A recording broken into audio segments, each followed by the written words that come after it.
우리 결혼할 때도 그렇고, 이사할 때도 그렇고, 집 사는데 한 푼 보태주실 돈은 없고, 맨날 제주도 여행 가시고 해외여행도 가시고, 나 너무 서운해서 서러워. 부모님 돈으로 여행 다니시는데 그게 무슨 상관이야? 그리고 집 얘기는 여기서 또 왜 나와? 어머님, 아버님은 40평 넘는 좋은 아파트 사시면서 어떻게 우리는 30평도 안 되는 집에 대출 껴서 살게 하시냐고. 내가 안 서운하고 배겨? 당신이 착한 아들 되고 싶어 하는 것 같아서 내가 말은 안 했는데 세상에 이런 부모님 없어. 김준, 그만해. 뭘 그만해? 우리 완이가 그런 상황이었으면 나는 차라리 내가 사는 40평짜리 집 주고 내가 작은 집으로 이사 갈 거야. 부모는 그런 거 아니야? 우리 돈으로 우리가 해외여행 가는 거고. 평생 벌어서 넓힌 집이야. 너희한테 한 푼 보태라고도 한 적 없는데 왜 이런 소리를 들어야 하는지 이해가 안 간다. 부모는 무조건 다 자식에게 줘야 부모야? 다들 그렇게 해요. 우린 안 그래. 너희도 어른이고 하나이의 부모 아니야? 너희 인생은 너희가 책임져야지. 왜 아직도 늙은 부모에게 자식 부양하라고 이 난리야? 뭐, 살던 집을 줘. 차라리 넓은 우리 집에 들어와서 같이 살자고 하면 들어올래? 겉봐라, 그건 또 싫잖아. 그래서 각자 알아서 행복하게 잘 살자는데 뭐가 그렇게 불만인 거야? 나는 충분히 해줄 만큼 해줬다고 생각한다. 어머니가 언제 뭘 해주셨다고 그러세요? 어쩜 이렇게 정이 없으세요? 그동안 애 한 번 안 맡아주시고.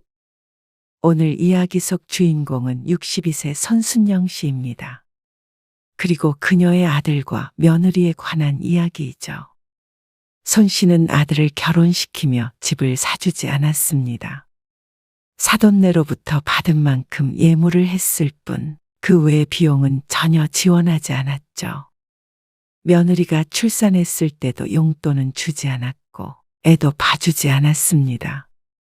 손 씨 부부와 아들에게는 그것이 당연했지만 며느리에게는 아닌 모양이었습니다. 어째서 부모로서 자식에게 도움을 주지 않는지 이해하지 못했고 손 씨 가족이 정이 없고 이상하다며 비난했죠. 나중엔 울고불고 패악을 부리는 며느리. 그런 며느리를 홍군형을 낸 것이 다름 아닌 아들이었습니다. 손 씨는 아들이 하나 있었습니다. 이름은 김동원입니다. 남편과 손 씨는 서로 부족한 형편에서 결혼했기 때문에 자식은 하나밖에 낳지 않았습니다. 하나 낳아서 잘 기르자 하는 게 당시 분위기이기도 했고 손 씨 부부도 하나면 충분하다고 생각했습니다. 그렇게 아들 동원을 낳아 기르고 살면서 형편은 차차 나아졌습니다. 손 씨는 남편과 함께 열심히 일했고 투자도 해서 나중엔 남들이 보기에 꽤나 부유한 가정이 되었죠. 힘들었던 시절이 있었기에 경제적으로 여유가 생겼어도 사치는 하지 않았습니다. 하지만 그렇다고 각박하게 산 것은 결코 아니었고 꼭 필요한 곳엔 아끼지 않았습니다. 특히나 아들 교육에 있어서는 말이죠. 고맙게도 아들도 바르게 커주었고 좋은 대학에 들어가서 탈없이 군대도 다녀왔습니다. 그리고 졸업 후엔 바로 취직도 했죠. 그리고 취직을 하면서 아들은 독립했습니다. 아들이 어린 시절부터 모아온 돈에 손 씨가 조금 보태어서 회사 근처에 있는 오피스텔에 전세로 들어갔죠. 그것이 부모로서 아들에게 하는 마지막 지원이었습니다. 아들은 직장에 다니면서 제 힘으로 중고차도 샀고 스스로 잘 살아갔습니다. 손 씨는 늘 아들에게 독립하면 스스로 살아야 한다고 가르쳤습니다. 아들이 하나이기에 손 씨의 재산이 남는다면 당연히 아들에게 가겠지만 그 전까지는 부모의 재산은 부모의 것이라고 말했죠. 아들도 그걸 자연스럽게 받아들였습니다.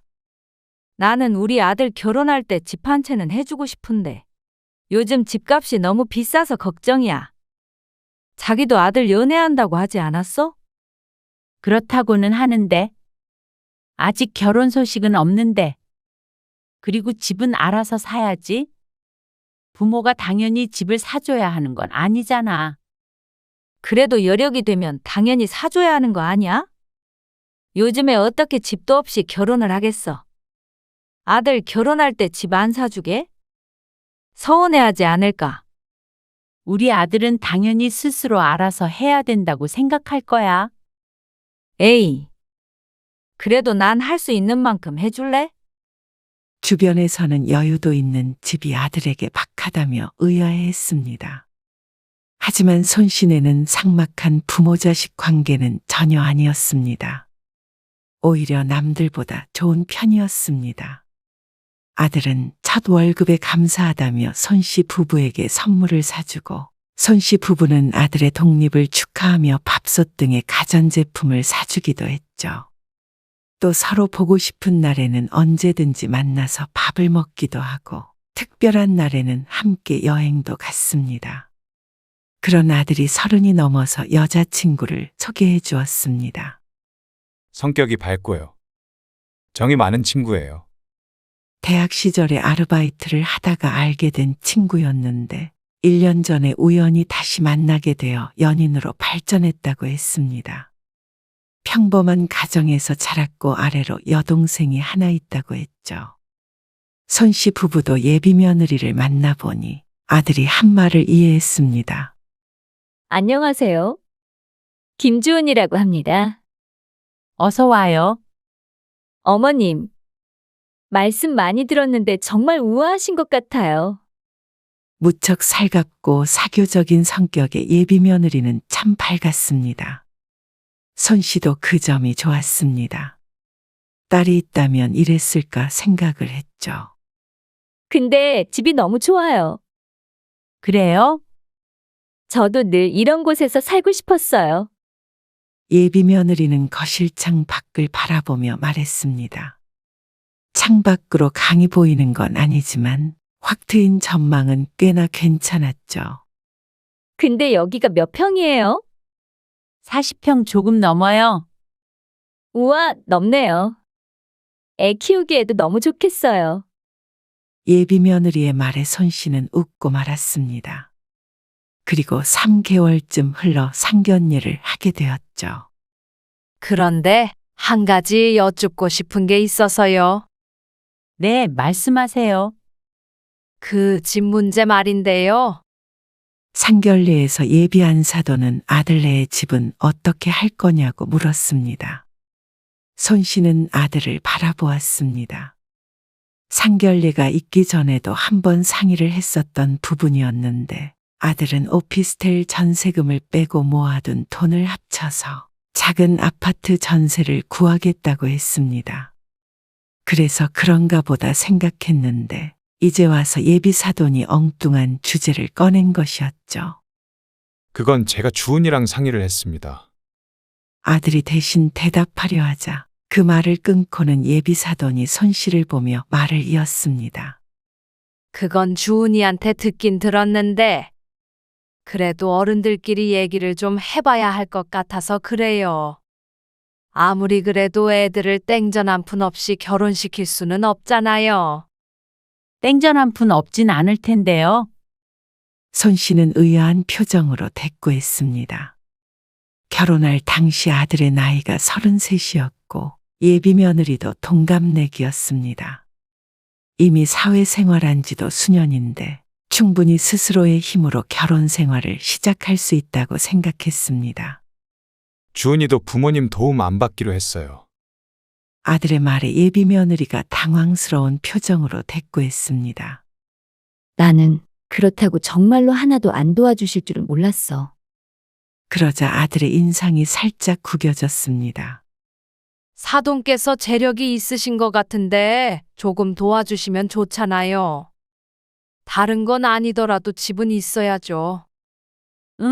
저희는 아들 독립시킨 뒤로는 경제적인 지원은 쭉 안 했어요. 아들도 저희 도움 안 받고 결혼하겠다고 했고요. 젊고 스스로 능력도 있는데 부모가 집을 사줄 이유는 없지 않을까요? 아니, 그래도 집을 해오면 저희도 2, 3천 정도는 보탤 수 있어요. 예비 사돈의 말에 손 씨는 속으로 기가 막혔습니다. 손 씨가 집을 사주면 이 3천만 원을 보태겠다는 소리가 이치에 맞나 싶었죠. 그건 저희가 따로 얘기하겠습니다. 아들이 무거운 목소리로 말을 하자 예비 사돈도 입을 다물었습니다. 하지만 여전히 집을 사주길 바라는 눈치였고 상견례 분위기는 무척 불편해졌죠. 그렇게 며칠이 지나고 아들이 손 씨에게 연락했습니다. 집은 주은이랑 얘기했어요. 보태주지 않으셔도 돼요. 아들의 말에 손 씨도 걱정이 되긴 했습니다. 얘기는 잘 된 거야? 서로 생각이 달랐으니 마찰이 있을 듯 했습니다. 네. 확실히 얘기 잘 됐고요. 걱정하시는 일 없어요. 지금 사는 집은 부동산에다 나간다고 얘기해놨고요. 천천히 집 구하기로 했으니까 걱정 마세요. 그래. 그렇게 해. 전화를 끊고도 불편한 마음은 여전했습니다. 하지만 아들이 어련히 알아서 하겠거니 생각했습니다. 며느리는 사람 자체는 밝고 좋아 보였습니다. 그렇게 아들은 결혼을 했습니다. 상견례 때는 조금 삐그덕거리긴 했지만 결혼한 뒤로는 문제가 없었습니다. 다시는 집 얘기는 나오지 않았고 아들 며느리의 사이는 좋았습니다. 며느리도 손 씨 부부에게 살갑게 잘했죠. 그리고 첫 명절이 다가올 때쯤 며느리에게서 전화가 왔습니다. 어머님, 음식하러 전날에 가면 돼요? 응?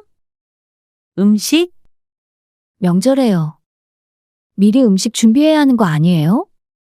아, 우리는 음식 안 하는데. 그럼 밥은 어떻게? 그래. 첫 명절이니까 그래도 다 같이 모여서 밖에서 맛있는 밥 한 끼 먹자. 첫 명절이니까요. 그럼 그 다음부터는요? 아, 우리는 명절에 원래 여행 다니거든. 연휴가 길잖아. 아, 그래요? 그럼 저희도 같이 가는 거예요? 너희는 너희끼리 여행을 가던지 아니면 친정에 가던지 원하는 대로 해. 며느리는 손 씨의 말을 듣고 당황했습니다. 1년에 몇 번 없는 휴일인데 이런 때는 각자 시간 보내는 게 좋지. 아, 그렇긴 하죠. 가까이 사니까 명절이 아니더라도 평소에도 원하면 충분히 만나서 시간을 보낼 수 있었습니다. 여태껏 그래왔고 말이죠. 며느리는 처음엔 당황하더니 무척 좋아했습니다. 그럼 저희도 다른 계획을 세워야겠네요. 나는 동원이가 말한 줄 알았는데 일찍 말해줄 걸 그랬네. 아니에요. 감사해요. 신이 난 며느리가 전화를 끊었습니다. 전화를 끊고 나서 손 씨도 피식 웃었습니다. 그리고 명절 당일 아침에 아들에게서 전화가 왔죠. 식사하셨어요? 아직 안 먹었지? 너흰 떡국 먹었어? 아들 내외는 사돈네에 가 있다고 했습니다. 명절에 딸과 함께 시간을 보내게 되어서 사돈이 너무 좋아했다고 아들이 말했습니다. 다음부터는 둘이서 여행을 가기로 했고 며느리도 친구들에게 자랑을 하고 난리가 났고 했죠. 아들네 집에 찾아가지도 않고 오라고 부르지도 않고 명절에도 여행이나 가라고 하니 며느리는 도리어 더 손 씨 부부에게 잘하려고 했습니다. 그러니 자주 보지 않아도 사이는 늘 좋았죠. 그렇게 2년 정도 지난 어느 날, 쉬는 날 손 씨는 아들 부부를 만나게 되었습니다. 오랜만에 함께 식사하자며 아들에게서 연락이 왔는데 마침 손 씨 부부도 저녁 시간이 비었습니다. 잘 지냈어? 네. 어머님, 아버님도 잘 지내셨어요? 오랜만에 만난 터라 식사하는 동안 분위기는 무척 좋았습니다. 그리고 며느리가 전한 소식에 손 씨는 더욱 기뻤습니다. 저희 아이가 생겼어요. 어머 정말? 너무 잘 됐다. 아이고, 축하해. 결혼한 지 3년이 안 되어 아이를 가졌다는 며느리를 손씨 부부는 진심으로 축하해 주었습니다. 할머니, 할아버지가 됐다니 얼떨떨했지만 어느 때보다도 기분이 좋았죠. 그리고 이어지는 며느리의 말. 그래서 저희 이사 가려고요. 정말? 집을 사서 이사를 하겠다는 아들 내외. 이렇게 빨리 이사를 할 줄은 몰랐습니다. 대출은 많이 받아야겠지만 그래도 작은 집이라도 내 집이 있어야 안정이 될 것 같아서요. 아이도 생겼으니까. 잘 생각했네. 근데 마음에 드는 집은 너무 비싸더라고요. 며느리는 요즘 집값이 너무 비싸다며 불평했습니다. 애 키워야 하는데 집이 너무 작으면 안 되잖아요. 어머님 집 정도는 아니더라도 그래도 30평은 됐으면 하는데. 천천히 넓혀가는 재미도 있어.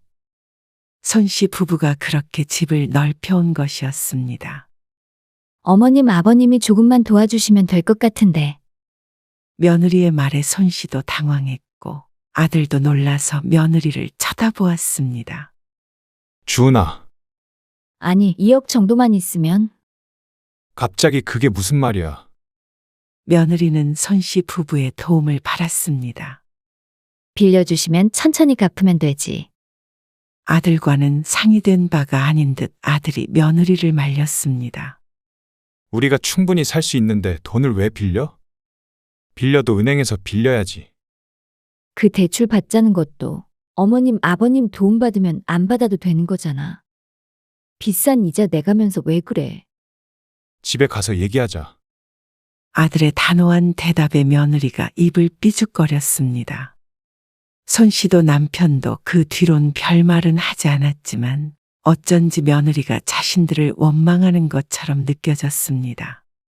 하지만 그렇다고 해서 2억을 줄 생각은 없었죠. 참, 요즘 젊은이들은 그렇게 큰 돈을 달라는 말을 쉽게 하네. 집으로 돌아온 남편이 혀를 차며 말했습니다. 고생하는 거 좋아하는 사람 없지? 그래도 부모가 일궈 놓은 것을 너무 당연하게 생각해. 며느리는 한동안 연락이 없었습니다. 그래도 일주일에 한 번씩은 전화가 왔었는데 나름의 불만을 표시하는 듯 했습니다. 손씨는 마음이 쓰이긴 했어도 금전적인 도움은 주지 않았습니다. 시간이 지나며 마음이 풀렸는지 며느리에게서 다시 연락이 왔고 손씨도 아무 일도 없었다는 듯이 대했습니다. 그리고 아들은 반년 뒤에 작은 아파트로 이사를 했고 또 몇 달 뒤에 아이를 낳았습니다. 너무하세요. 산후조리원에 있는 며느리에게서 전화가 왔습니다. 손씨가 전화를 받자마자 들리는 며느리의 말에 당황했습니다. 손씨가 대답이 없자 며느리는 제 할 말을 이어갔습니다. 남들은, 제 친구들은 산후조리원비는 시부모님이 다 내주셨어요. 아, 그러니? 네. 근데 저는 왜 어머님, 아버님한테 손자도 낳아드렸는데 어떻게 산후조리원 비용도 안 내주세요? 수고했다고 용돈도 안 주시고요. 억울하다는 듯이 흐느끼는 며느리. 하지만 손씨도 아무것도 준비하지 않은 건 아니었습니다. 다만 그게 돈이 아니었을 뿐이죠. 아기 용품들 많이 사줬잖니. 동원이한테 들려보냈어. 그리고 너도 당연히 수고했지. 아기 태어났을 때 전화했잖아. 출산한 여자한테 좋다는 약도 지어줬고 배도 꺼졌으니까 예쁜 옷 사입으라고 상품권도 보냈는데 못 받았어? 그게 아니고요. 그런 건 누구나 다 하는 거잖아요. 손씨가 정성 들여 하나하나 준비한 선물들을 아무것도 아닌 것처럼 취급하는 며느리의 말에 손씨도 상처를 받았습니다. 그것들을 합쳐도 산후조리원 비용에는 못 미치겠지만 며느리는 돈이 아니면 그게 무엇이 됐든 의미가 없는 사람 같았습니다. 마음에 안 드는 선물이구나. 그게 아니라 산후조리원 비용까지 안 내주실 줄은 몰랐어요. 집도 안 해주시고 자식에게 어쩜 아무것도 안 해주시는지. 아들을 남들보다 더 교육시켜서 연봉 높은 직업을 갖게 되기까지 손 씨도 많은 노력을 했습니다. 그리고 아들이 살던 오피스텔에도 일부 손 씨의 돈이 들어가 있었고 말이죠. 손 씨도 억울했습니다. 어째서 며느리에게 이런 말을 들어야 하는지 알 수 없었습니다. 집 사주고 산후조리원 비용을 내줘야 좋은 부모인 것인지, 그렇다면 손 씨 부부는 나쁜 부모인 것인지, 손 씨는 전화를 끊은 뒤에 착잡한 마음이 들었습니다. 손 씨는 아들 통해서 조리원 비용에 보태라고 200만 원을 보냈습니다. 출산하고 서러운 건 평생 간다기에 남들 다 해주는데 손 씨의 며느리만 못 받았다니. 손 씨도 하나밖에 없는 며느리 두고두고 섭섭하게 하고 싶지는 않았습니다. 하지만 입안이 씁쓸하긴 했습니다. 돈을 보내고 몇 분 안 돼서 며느리에게서 전화를 받아서 더욱 그랬습니다. 감사하다며 순식간에 태도를 달리하는 며느리를 보니 참 돈이 무서운 것이구나 생각이 되었죠. 돈을 쓰지 않으면 부모 대접받기 힘든 세상이 되었나 싶었습니다. 손 씨는 그때부터 며느리가 부담스러워졌습니다. 어느 때고 도움을 바라는 며느리의 기대에 부응하지 못하면 원망의 말을 듣게 되니 말이죠. 그리고 며느리가 산후조리원에서 나와서 아이가 100일이 넘었을 때 손자를 보러 한번 아들네 집에 방문하고는 그 뒤론 찾아가지 않았습니다. 며느리 몸조리 해준다고 안 사돈이 와 있었는데 시부모인 손 씨 부부가 찾아가는 걸 불편해하는 듯한 느낌을 받았기 때문이죠. 대놓고 말하진 않았지만 느껴지는 것들이 있었습니다. 아이가 태어나니 며느리는 볼 일이 거의 없었고 아들만 가끔 밖에서 만났습니다. 한번 오셔서 애도 보고 하시죠. 애 키우기도 힘든데 시부모가 가봐야 뭐가 좋니? 아들은 한번 오라고 했지만 며느리가 초대를 안 하니 원하지 않는가 보다 생각했습니다. 그래도 서운하게 생각하지 않았습니다. 손자는 커가며 보게 될 것이고 각자 그렇게 살아가는 거라고 생각했습니다. 그리고 무엇보다도 그렇게 하나하나 신경 쓰며 살기엔 손 씨 부부의 삶도 바빴습니다. 일도 하고 함께 여행도 다니고 말이죠. 아들 내외도 보게 되면 바깥에서 가끔 만났고 손 씨가 집으로 초대하거나 손 씨가 가지 않았습니다. 돌잔치에도 금을 선물했지만 현금은 주지 않았는데 며느리는 그걸 또 서운해했죠. 그래서 며느리는 그런 사람인가 보다 생각하고 말았습니다. 손 씨도 손 씨가 할 만큼은 했고 그걸로 서운해하면 어쩔 수 없다고 여겼습니다. 하지만 시간이 지나도 며느리가 손 씨 부부에게 바라는 건 끊이지 않았습니다. 어머니, 다음 주 주말에 뭐 하세요? 며느리에게서 전화를 받은 손 씨. 다음 주 금요일에 제주도 가는데 갔다가 일요일 밤에 와. 아, 제주도요? 그래? 왜? 손 씨의 말에 며느리가 시무룩해져서 대답했습니다. 아, 완이 좀 주말에 맡아달라고 부탁드리려고 했죠. 완이를? 네. 제가 중요하게 갈 데가 있는데 동원이는 뭐하고? 다음 주에 출장 간대요. 여행 예약이 돼 있기도 하고. 정 힘들면 너희가 스케줄을 조정해 봐야지. 돌이 될 때까지 한 번도 맡아달란 소리가 없었고 손 씨도 아이를 봐주는 건 생각도 안 해봤습니다. 여행을 조금 미룰 수는 없는 거죠? 황당한 며느리의 말에 손 씨가 헛웃음을 지으며 대꾸했습니다. 그건 안 되지. 그리고 무슨 중요한 일인지 모르겠지만 애는 봐주기 힘들어.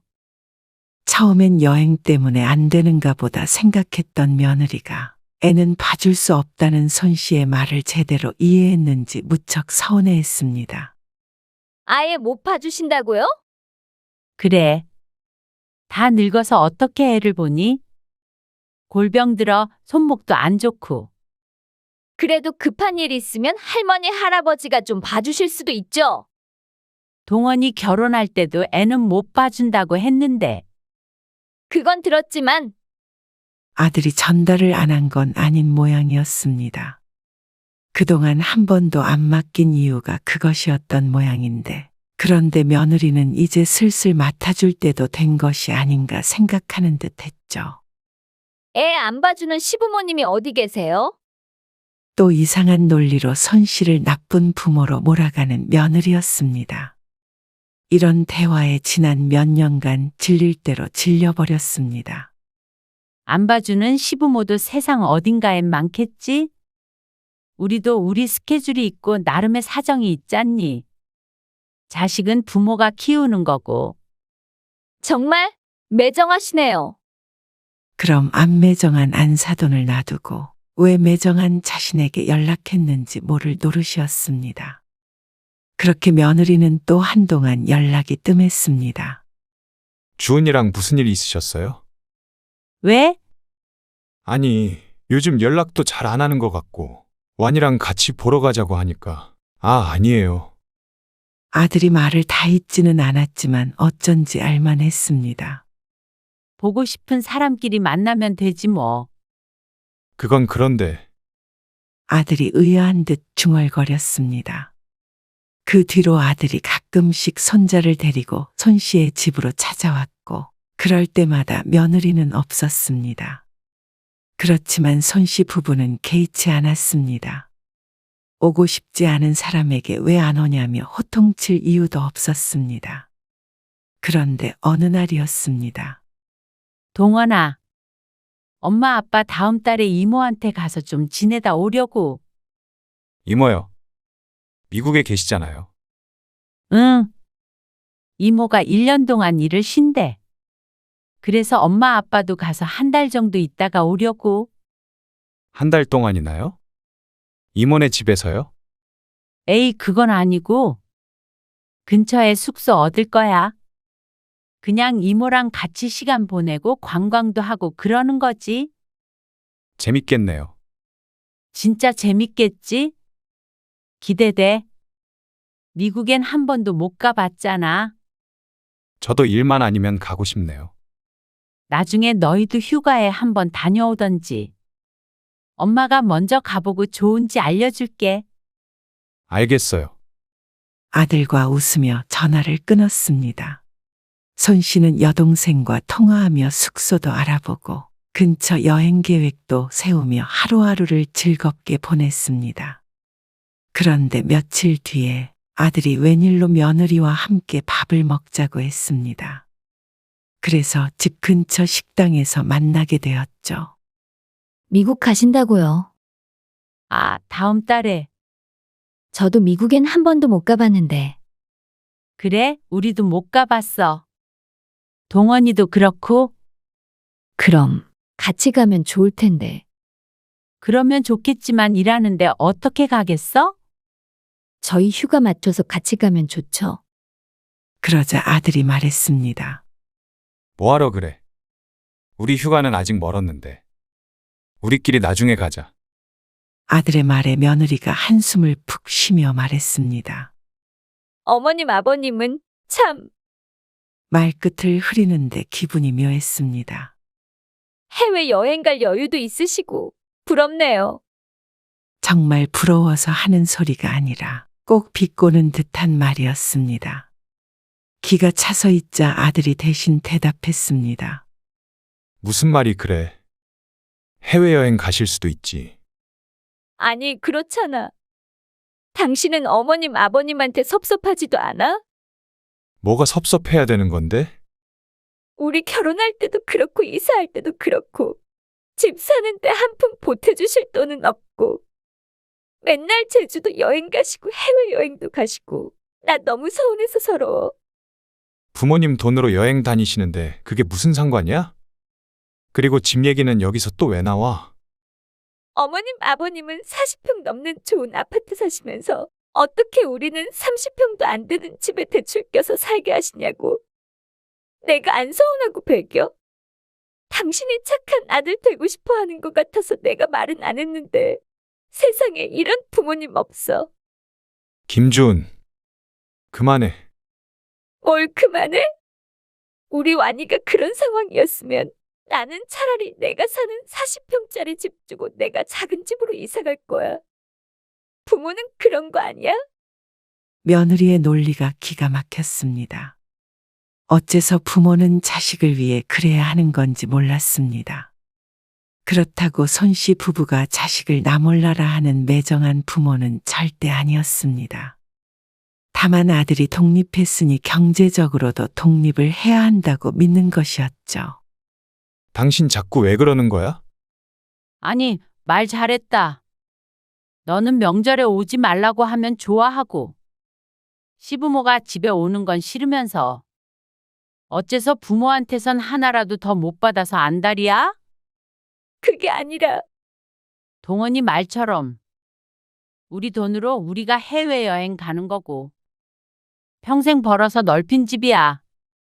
너희한테 한 푼 보태라고도 한 적 없는데 왜 이런 소리를 들어야 하는지 이해가 안 간다. 부모는 무조건 다 자식에게 줘야 부모야?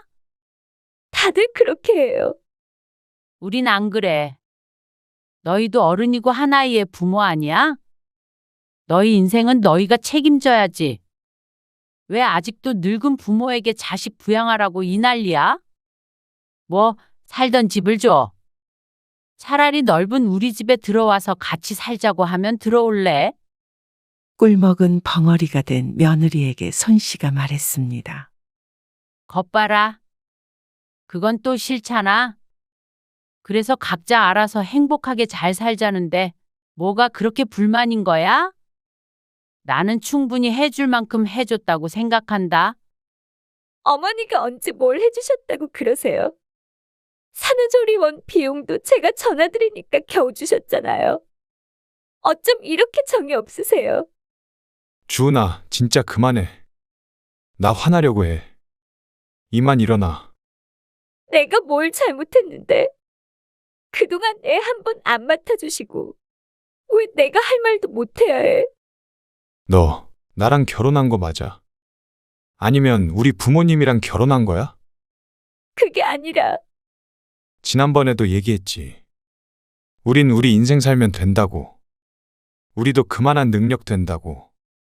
능력이 되든 안 되든 부모가 해줄 수 있는 건 해주면 좋잖아.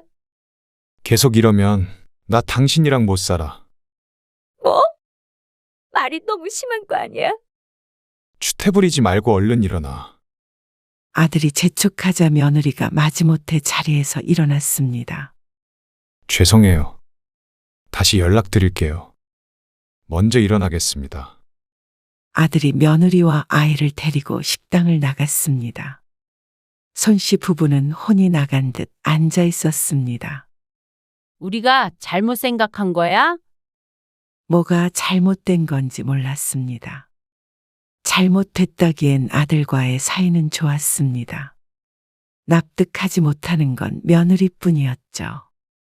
그리고 다음 날 아들에게서 전화가 왔습니다. 전에 오피스텔 살 때 보태주셨던 돈 돌려드릴 거예요. 왜? 사실 그 돈도 받으면 안 됐던 건데 저희끼리 제대로 살아보려고요. 완이 엄마는 뭐라 그래? 잘못했대요. 제가 죄송해요. 제가 제대로 완이 엄마를 이해를 못 시켰던 것 같아요. 완이가 있으니까 이대로 갈라설 수는 없고 저희가 맞춰가야죠. 엄마 아빠는 신경 쓰지 마세요. 아들이 다시 사과하며 전화를 끊었고 곧바바로 통장엔 5천만 원이 들어왔습니다.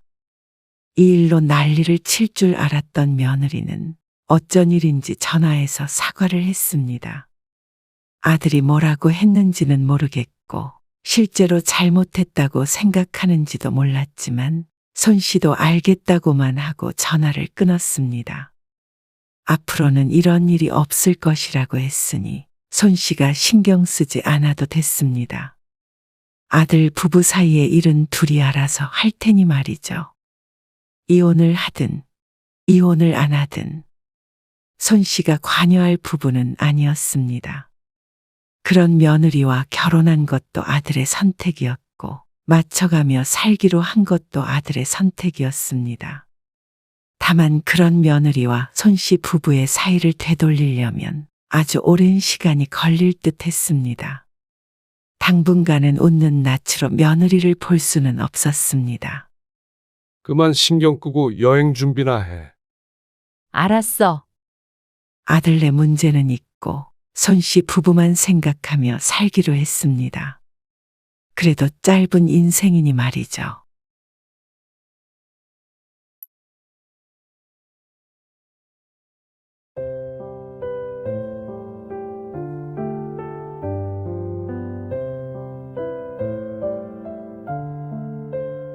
자식집이 그렇게 오고 싶으면 아무 때나 오셔도 되는 곳이에요?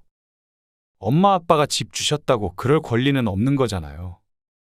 그렇게 3일 전에 통보하듯이 말하시면 어느 며느리가 좋아해요, 솔직히. 누가 잔치상이라도 차려달라든, 그리고 누가 내가 준 집이니까 내 맘대로 드나들 거라든, 우리가 무슨 잘못을 했다고 이렇게 문전박대를 당해야 해? 그러면 들어오시라고 해서 부부싸움하는 모습이라도 보여드려요? 그렇게 분위기가 안 좋으면 차라리 진작에 연락을 해서 말을 해줬어야지. 그래도 풀어보려고 노력한 거잖아요. 그런데 그게 안 되니까 돌아가시라고 한 거고요. 그러니까 네가 끝까지 잘했다는 거지. 오늘 이야기 속 주인공은 66세 허봉임 씨입니다. 그리고 그녀의 남편과 아들, 며느리에 관한 이야기이죠. 노후 자금으로 생각했던 집까지 아들에게 내주고도 허 씨 부부는 아들만 잘 살면 된다고 생각했습니다. 하지만 그게 얼마나 어리석은 생각이었는지 뒤늦게 깨달았죠. 부모가 자식에게 가진 걸 다 주어도 자식은 그 마음 한 조각도 주지 않았습니다. 모든 자식이 그렇진 않겠지만 적어도 허 씨의 자식은 그랬습니다. 처가살이를 하다가 나왔으니 아들네 집에 가는 건 몇 년 만이었습니다. 하지만 반기기는커녕 허 씨는 현관에 발 한 짝도 들이지 못한 채로 쫓겨나야 했습니다. 아들네가 힘들다고 해서 비워준 허 씨 부부의 집이었지만 아들이나 며느리는 그런 생각은 안 하는 듯 했습니다. 오히려 마음대로 찾아오지 말았으면 좋겠다는 말에 깊은 상처를 받게 되었습니다. 살면서 자식에게 이런 문전박대를 당해보리라고는 생각지도 못했죠. 허 씨 부부는 결국 발길을 돌렸지만 이대로 돌아설 생각은 없었습니다.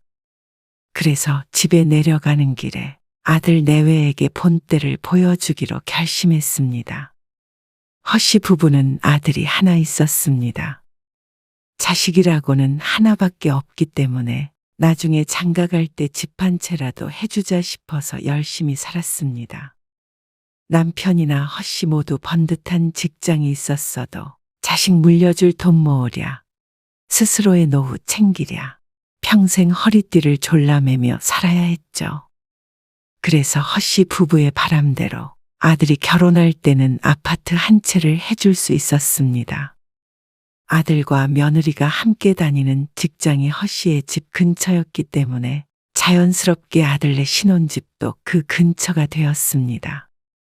오늘 저희 둘 다 늦게 끝나거든요. 우영이 어린이집에서 데리고 와서 잘 준비도 시켜주세요. 그래. 몇 시쯤 와? 8시는 넘을 것 같아요. 아들네가 맞벌이를 하기 때문에 손자가 태어난 뒤로는 허 씨가 오가며 아이를 돌봐주곤 했습니다. 어린이집에 다니더라도 저녁 시간 동안에는 아이를 돌봐줄 사람이 필요했기 때문이었습니다. 야근이 잦은 일이라 그래도 허 씨 부부는 자신들이 가까이에 있어서 다행이라고 생각했습니다. 여보, 오늘 애들 늦게 들어온다니까 저녁 먼저 먹어요. 오후 3시에 집을 나서기 전 남편에게 말했습니다. 당신 기다렸다가 먹지. 집에 오면 9시 넘어요. 나는 애들 내서 대충 챙겨 먹을게. 우영이 밥 먹이면서. 아이고, 알았어? 허씨는 시간에 맞춰서 아들네 아파트 앞에서 어린이집 차를 기다렸습니다. 그리고 하원을 한 손자를 안고선 아들네 집으로 들어갔죠. 맞벌이 부부를 위해서 어린이집에 더 오래 있을 수도 있지만 아직 너무 어려서 꺼려하는 아들 내외를 위해 선뜻 나섰습니다. 집에 도착해서는 할 일이 무척 많았습니다. 아이가 먹을 밥을 준비해서 먹이고 허씨도 냉장고에 있는 반찬으로 대충 밥을 챙겨 먹었습니다. 그리고 손주를 씻기고 뒷정리를 하니 시간이 훌쩍 지나 있었습니다. 걸어다니는 아이 뒷공무니를 쫓아다니다 보면 정신이 하나도 없었는데 그 와중에도 이런저런 집안일을 조금씩 하게 되었습니다. 아들 내외가 집에 있는 시간이 적기 때문에 허씨가 아니면 정돈이 되질 않았습니다. 그렇게 하나 둘 해주다 보니 아들네도 허씨도 익숙해졌죠. 그렇게 지낸 것이 3년이었습니다. 손자가 커가면서 육아는 수월해져 갔고 며느리는 직장을 옮기게 되었습니다.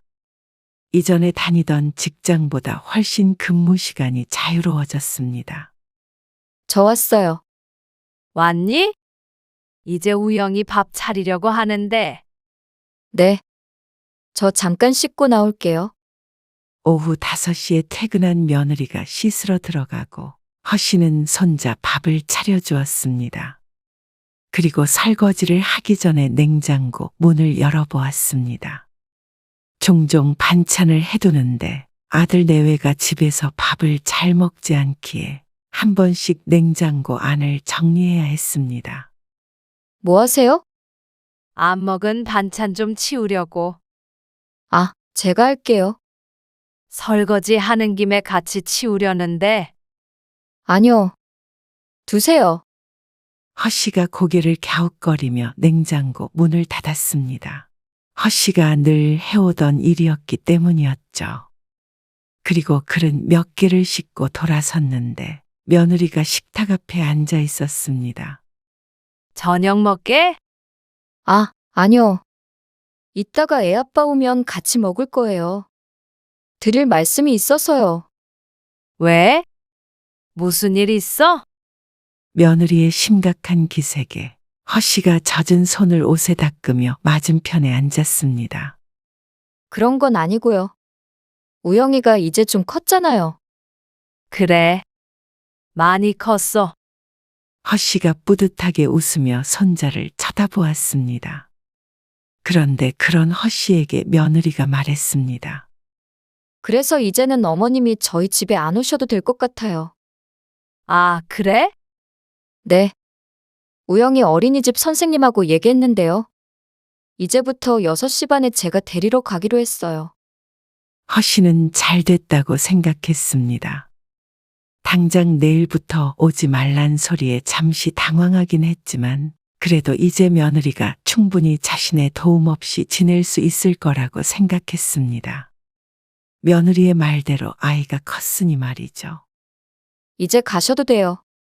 아, 세탁기에 우영이 빨래 들어있는데 다 돌아갔을 텐데. 세탁기 문을 열려고 하자 며느리가 뒤에서 허씨를 불렀습니다. 아니요. 어머니, 제 살림이니까 제가 할게요. 어쩐지 날이 선 그 말투가 제 살림을 건드리지 말라는 듯 했습니다. 그제서야 허씨는 자신이 너무 눈치가 없었나 싶었습니다. 아, 그래. 알았어. 이만 가마. 허씨는 어색한 미소를 지으며 서둘러 짐을 챙겼습니다. 며느리가 이직을 하며 이렇게 함께 있게 되는 시간이 종종 있었습니다. 하지만 허씨가 하던 일을 마무리 짓고 돌아가는 10분, 20분이 전부였습니다. 하지만 며느리는 그게 불편했던 것 같았습니다. 서둘러 며느리의 집에서 나와서 자신의 집으로 돌아오는데 기분이 묘했습니다. 불편하게 하려고 했던 게 아니라 지난 3년간 아들 며느리의 부탁으로 살림까지 도와왔던 것이었습니다. 근데 며느리의 태도를 보니 꼭 허씨가 아들네 집에 들어가 며느리의 살림을 함부로 건드리는 듯했습니다. 앞으론 이렇게 하겠다 하고 좋게 말했으면 그 끝이 아름다웠겠지만 며느리는 불편한 속내를 숨기지 못했습니다. 서운하지 않을 수 없었습니다. 3년이면 긴 시간이었습니다. 그동안 돈 한 푼 안 받고 저녁 시간을 손자를 위해 썼던 허씨. 이제 와서 그 시간들이 후회되는 건 아니었지만 이제는 그렇게 애쓸 필요가 없겠다 싶었습니다. 물론 이제 그럴 일도 없겠지만 말이죠. 허씨는 집에 돌아와 남편에게 앞으로 아들네에 안 가게 되었다고 말했습니다. 자세한 사정을 모르는 남편은 어쩐지 좋아했습니다. 잘 됐네. 안 그래도 당신한테 할 말이 있었는데. 무슨 할 말? 아니, 우리 집 팔아버리고 고향에 내려갈까 싶어서. 두세 시간은 좋게 걸리는 거리에 있는 허씨와 남편의 고향.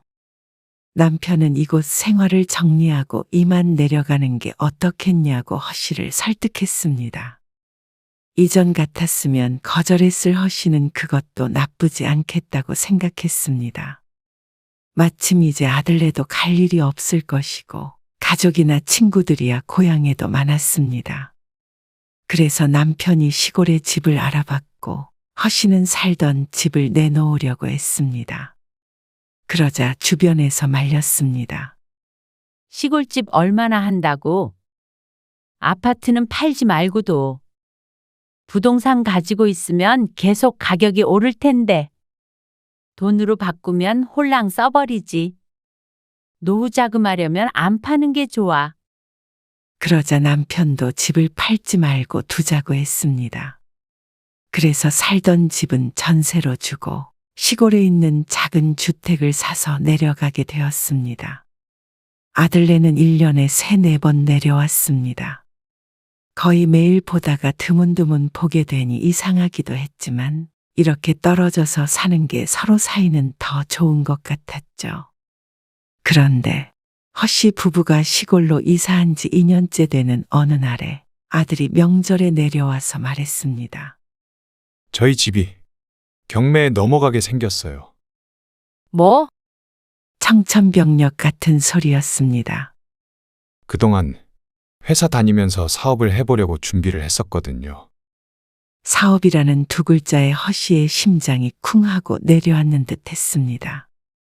원래는 자리 좀 잡히면 직장도 그만두려고 했는데 그게 잘 안 돼서. 그런다고 집까지 넘어가? 남편도 놀라서 묻자 아들의 고개가 푹 숙여졌습니다. 집 담보로 대출을 받아서요. 얼마나 받았길래?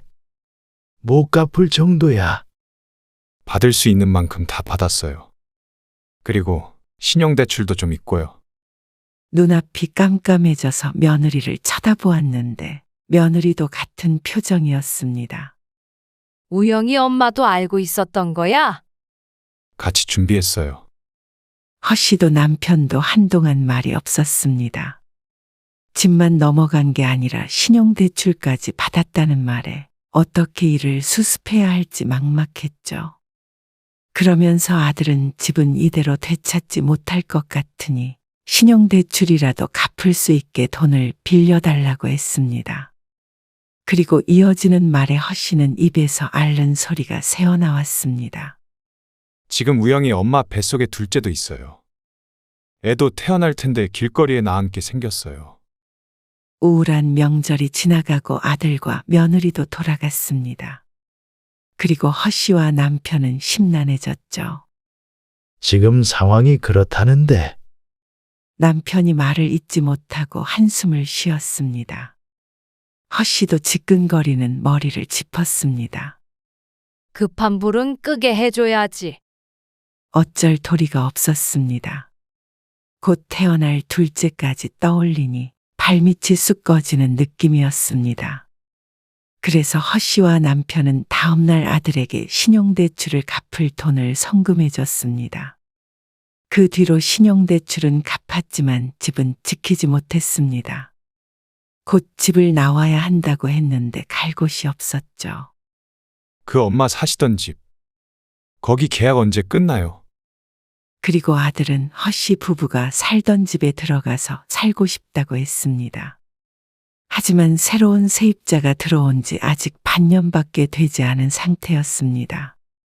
계약 기간 한참 남았지.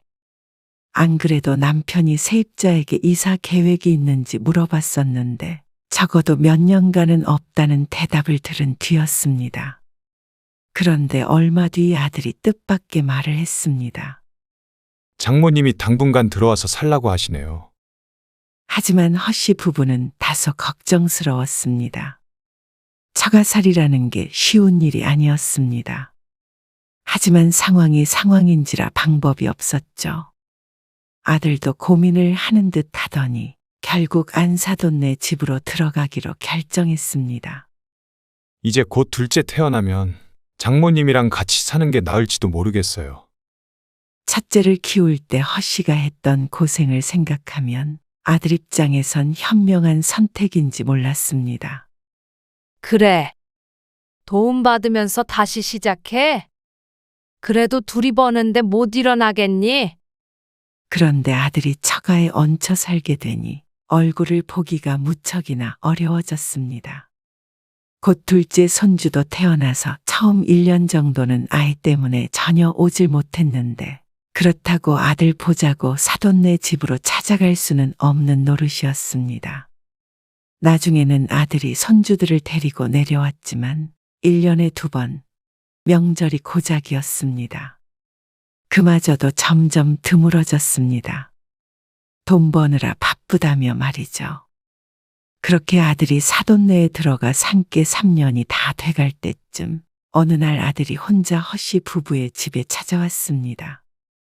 우영이 엄마랑 애들은 어쩌고 혼자 내려왔어? 명절도 아닌데 뜬금없이 찾아온 아들에게 묻자 아들이 심각한 표정으로 대답했습니다. 저 장모님 댁에서 나오려고요. 정말?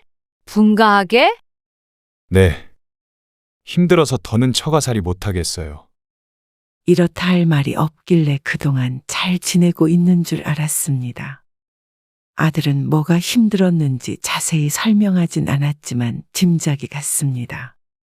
사돈네가 나쁜 사람들이라서가 아니라 며느리가 시부모와 함께 살면 힘들듯이 사위도 힘든 게 당연했습니다. 아무리 서로 잘하려고 해도 결국 남이었으니 말이죠. 아들은 마음고생이 많았는지 볼이 홀쭉해졌습니다. 그럼 나와야지 어떡해. 근데 아직 집을 마련할 형편까지는 안 돼서요. 그러자 허씨 부부는 자신들이 살던 집을 떠올렸습니다. 어쩜 시기가 그렇게 들어맞았는지 얼마 전에 전세 세입자로부터 이사 나가겠다는 연락을 받은 상태였습니다.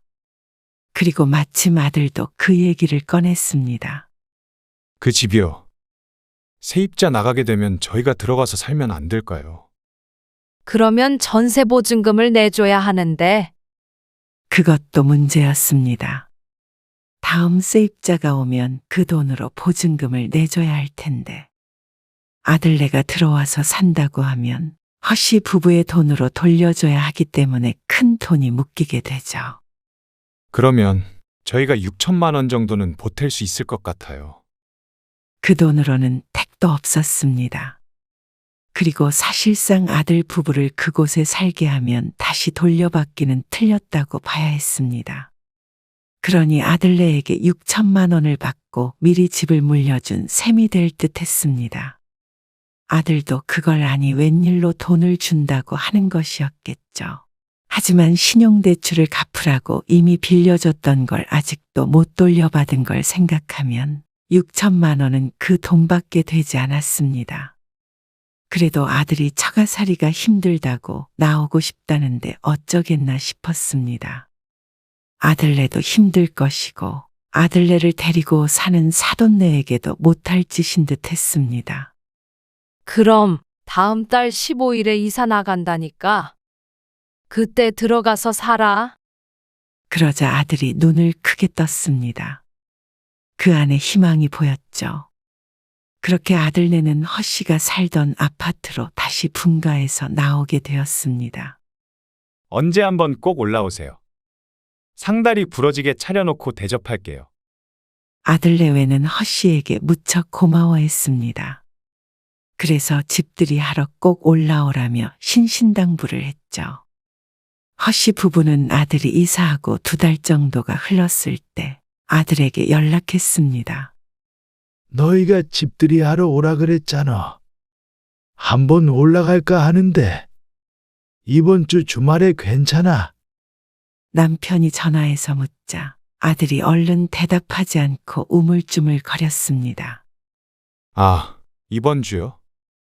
왜? 약속이라도 있어? 그건 아닌데. 우영이 엄마랑 한번 상의해 볼게요. 그러더니 전화를 끄는 아들. 며느리와 상의해 보는 게 맞지만 어쩐지 곤란해 보이는 말투 때문에 허씨 부부도 찜찜한 기분이 들었습니다. 분명 올라오라고 했던 건 아들 내외였는데 말이죠. 이사하고 2달간은 정신이 없을 것 같아서 찾아가지 않았던 건데 이미 대접할 생각은 사라지고 없는 것일 수도 있겠구나 싶었습니다. 아들은 한참 연락이 없었습니다. 그래서 허씨가 남편에게 가지 말자고 말하려는데 그날 저녁에 다시 남편에게 전화가 왔죠. 주말에 몇 시에 오실 거예요? 오전에 가서 점심 먹고 올까 했는데 네. 그럼 주무시는 것 아니죠? 다시 내려와야지. 알겠어요. 토요일 오전에 오세요, 그럼. 남편이 전화를 끊고 허씨에게 말했습니다. 버스 타고 가자고. 9시쯤 출발해서 12시나 1시에 같이 점심 먹고 앉아 있다가 한 3, 4시에 다시 출발하면 되겠지. 남편은 어쩐지 들떠 보였습니다. 비록 집은 허씨의 집이었지만 그래도 아들이 사는 집에 방문하는 게 몇 년 만이라서 그런 듯 했습니다. 우영이 많이 컸겠네. 지난 명절에는 아이들이 아파 내려오지 못해서 근 1년 만에 손주들을 보는 것이었습니다. 허씨 부부는 주말이 되기를 손꼽아 기다렸습니다. 버스를 타고 가서 이것저것 싸가지는 못하지만 그래도 아들 내외에게 줄 선물들도 챙겼습니다. 그래도 집들이 명목으로 방문하는 것이니 말이죠. 토요일 아침이 되어 허씨 부부는 분주하게 준비를 했습니다. 8시에 집을 나서서 터미널로 갔습니다. 그리고 9시가 되기 조금 전에 버스에 올라탔죠. 지금 버스 탔어. 네. 조심히 올라오세요. 출발한다고 아들에게 연락을 하고 3시간가량 버스를 타고 이동했습니다. 그동안에 아들에게선 연락이 없었죠. 집을 모르는 것도 아니니 알아서 찾아오리라고 생각한 듯 했습니다. 여기선 택시 타고 가지. 버스 타고 가도 금방인데. 아, 그래도 힘들어요. 고생하지 맙시다. 그렇게 허씨 부부가 전에 살던 아파트 단지 앞에 도착하자 시간은 오후 1시에 가까워져 가고 있었습니다. 12시에서 1시 사이에 도착할 거라고 미리 말해두었지만 혹시 몰라 허씨가 휴대폰을 들었습니다. 처음 전화를 했을 때는 아들은 전화를 받지 않았습니다. 우영이 엄마한테 해봐. 무작정 초인종 누를 수는 없잖아. 잠깐만요. 그런데 며느리도 마찬가지로 전화를 받지 않았죠. 간다고 말했으니까 기다리고 있겠지. 남편의 성화에 허씨는 남편과 함께 아들네 집으로 향했습니다. 그런데 1층 입구로 들어가려는데 아들에게서 전화가 왔습니다. 어디쯤 오셨어요? 우리 지금 이 앞인데. 아, 벌써요? 왜? 그게 지금 준비가 좀 덜 됐는데 근처 산책 좀 하고 계시겠어요? 아들의 말에 당황스러운 마음을 감추고 대답했습니다. 그래, 어느 정도? 제가 다시 연락드릴게요. 그러고서 전화를 끊으니 남편이 이해가 안 된다며 불평했습니다. 그런 남편에게 허씨가 말했죠. 뭐, 청소가 덜 됐다거나 그런가 보지. 아니면 밥을 차리나? 그거랑 우리가 들어가는 거랑 무슨 상관이야? 그래도 바쁜데 들이닥치면 우영이 엄마가 힘들겠지. 허 씨가 남편의 팔을 잡고 아파트 안에 있는 산책로를 걸었습니다. 추운 날 이게 무슨 고생이야? 남편의 말대로 바람이 제법 매서웠습니다. 투덜대는 남편의 마음도 충분히 이해가 갔습니다. 약속된 시간보다 일찍 온 것도 아니었는데 바깥에서 이렇게 기다리게 하는 것은 아들 내외가 잘한 행동은 아니라고 생각했죠. 그래도 모처럼 만에 온 건데 조금 산책하다 들어가면 또 어떤가 싶었습니다. 하지만 그렇게 거니는 시간이 점점 길어지자 허 씨도 인상이 찌푸려졌습니다. 당연히 바깥에서 돌아다닐 것이라고 생각을 안 했기 때문에 외투도 조금 얇은 편이었습니다. 그렇게 한참 산책한 지 30분 정도가 지나자 남편이 화를 냈습니다. 이럴 거면 뭐하러 왔어? 그냥 돌아가고 말지. 연락을 준다던 아들이 깜깜 무소식이자 손발이 차가워져 갔습니다. 허 씨도 이건 아니다 싶어서 아들에게 전화를 하려는데 마침 전화벨이 울렸습니다.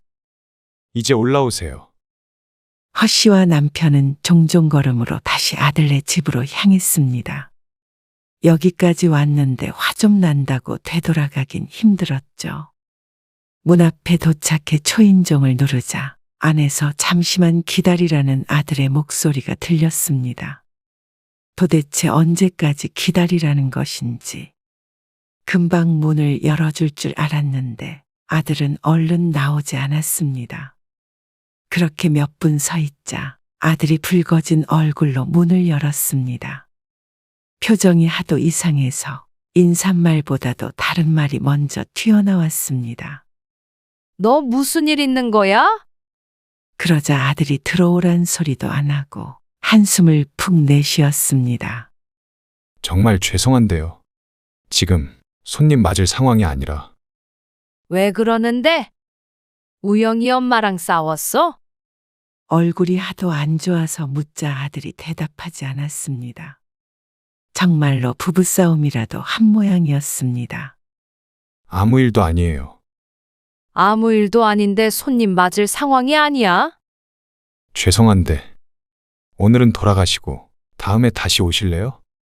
어이가 없는 말이었습니다. 사람을 먼 길을 오게 하고 또 바깥에서 추위에 떨면서 기다리게 만들어 놓고는 결국엔 문 앞에 세워두고 하는 말이 돌아가라는 것이었습니다. 허 씨 부부는 두 귀를 의심했습니다. 설령 부부싸움을 했더라도 허 씨 부부를 일단 집으로 들인 뒤에 차라리 조금 일찍 돌려보내는 게 맞지 않나 싶었습니다. 그걸 이렇게 난리를 치고 결국 부모를 문전박대해야 하는 건가 싶었죠. 그때 며느리가 나와 봤습니다. 어머님, 아버님, 우영이 엄마야. 이게 무슨 일이야? 별일 아니에요. 들어오세요. 그러자 아들이 그 중간을 막아섰습니다. 얘기도 안 끝났는데 뭘 들어오시라 그래. 엄마 아빠 오면 장모님 댁으로 간다며? 허 씨가 놀라서 며느리를 바라보자 며느리는 아들을 흘기며 대답했습니다. 당신이 어머님, 아버님 밥도 차려드리고 하면 되지. 내가 왜 필요해? 지금 그게 시부모님 앞에서 할 태도야? 멀리서 오셨는데 그냥 돌아가시라고 한 당신이 더 문제 아니야? 그게 누구 때문인데? 그게 나 때문이라는 거야? 그만해라. 남편이 언성을 높이는 아들 부부를 말렸습니다. 듣자 하니 싸움의 발단이 된 게 허 씨 부부 때문인 듯 했습니다. 지금 이게 뭐더라는 짓이야? 싸워도 우리가 돌아가면 둘이서 알아서 해야지. 그리고 지금 우리가 온 것 때문에 이러는 거야. 그러자 아들과 며느리가 합주기가 됐습니다. 허 씨도 남편도 허탈한 기분이 들었습니다. 어째서 이런 기분을 느껴야 하는지 이해가 안 됐습니다. 이제는 제발 이따가라고 해도 그럴 생각이 싹 사라졌습니다.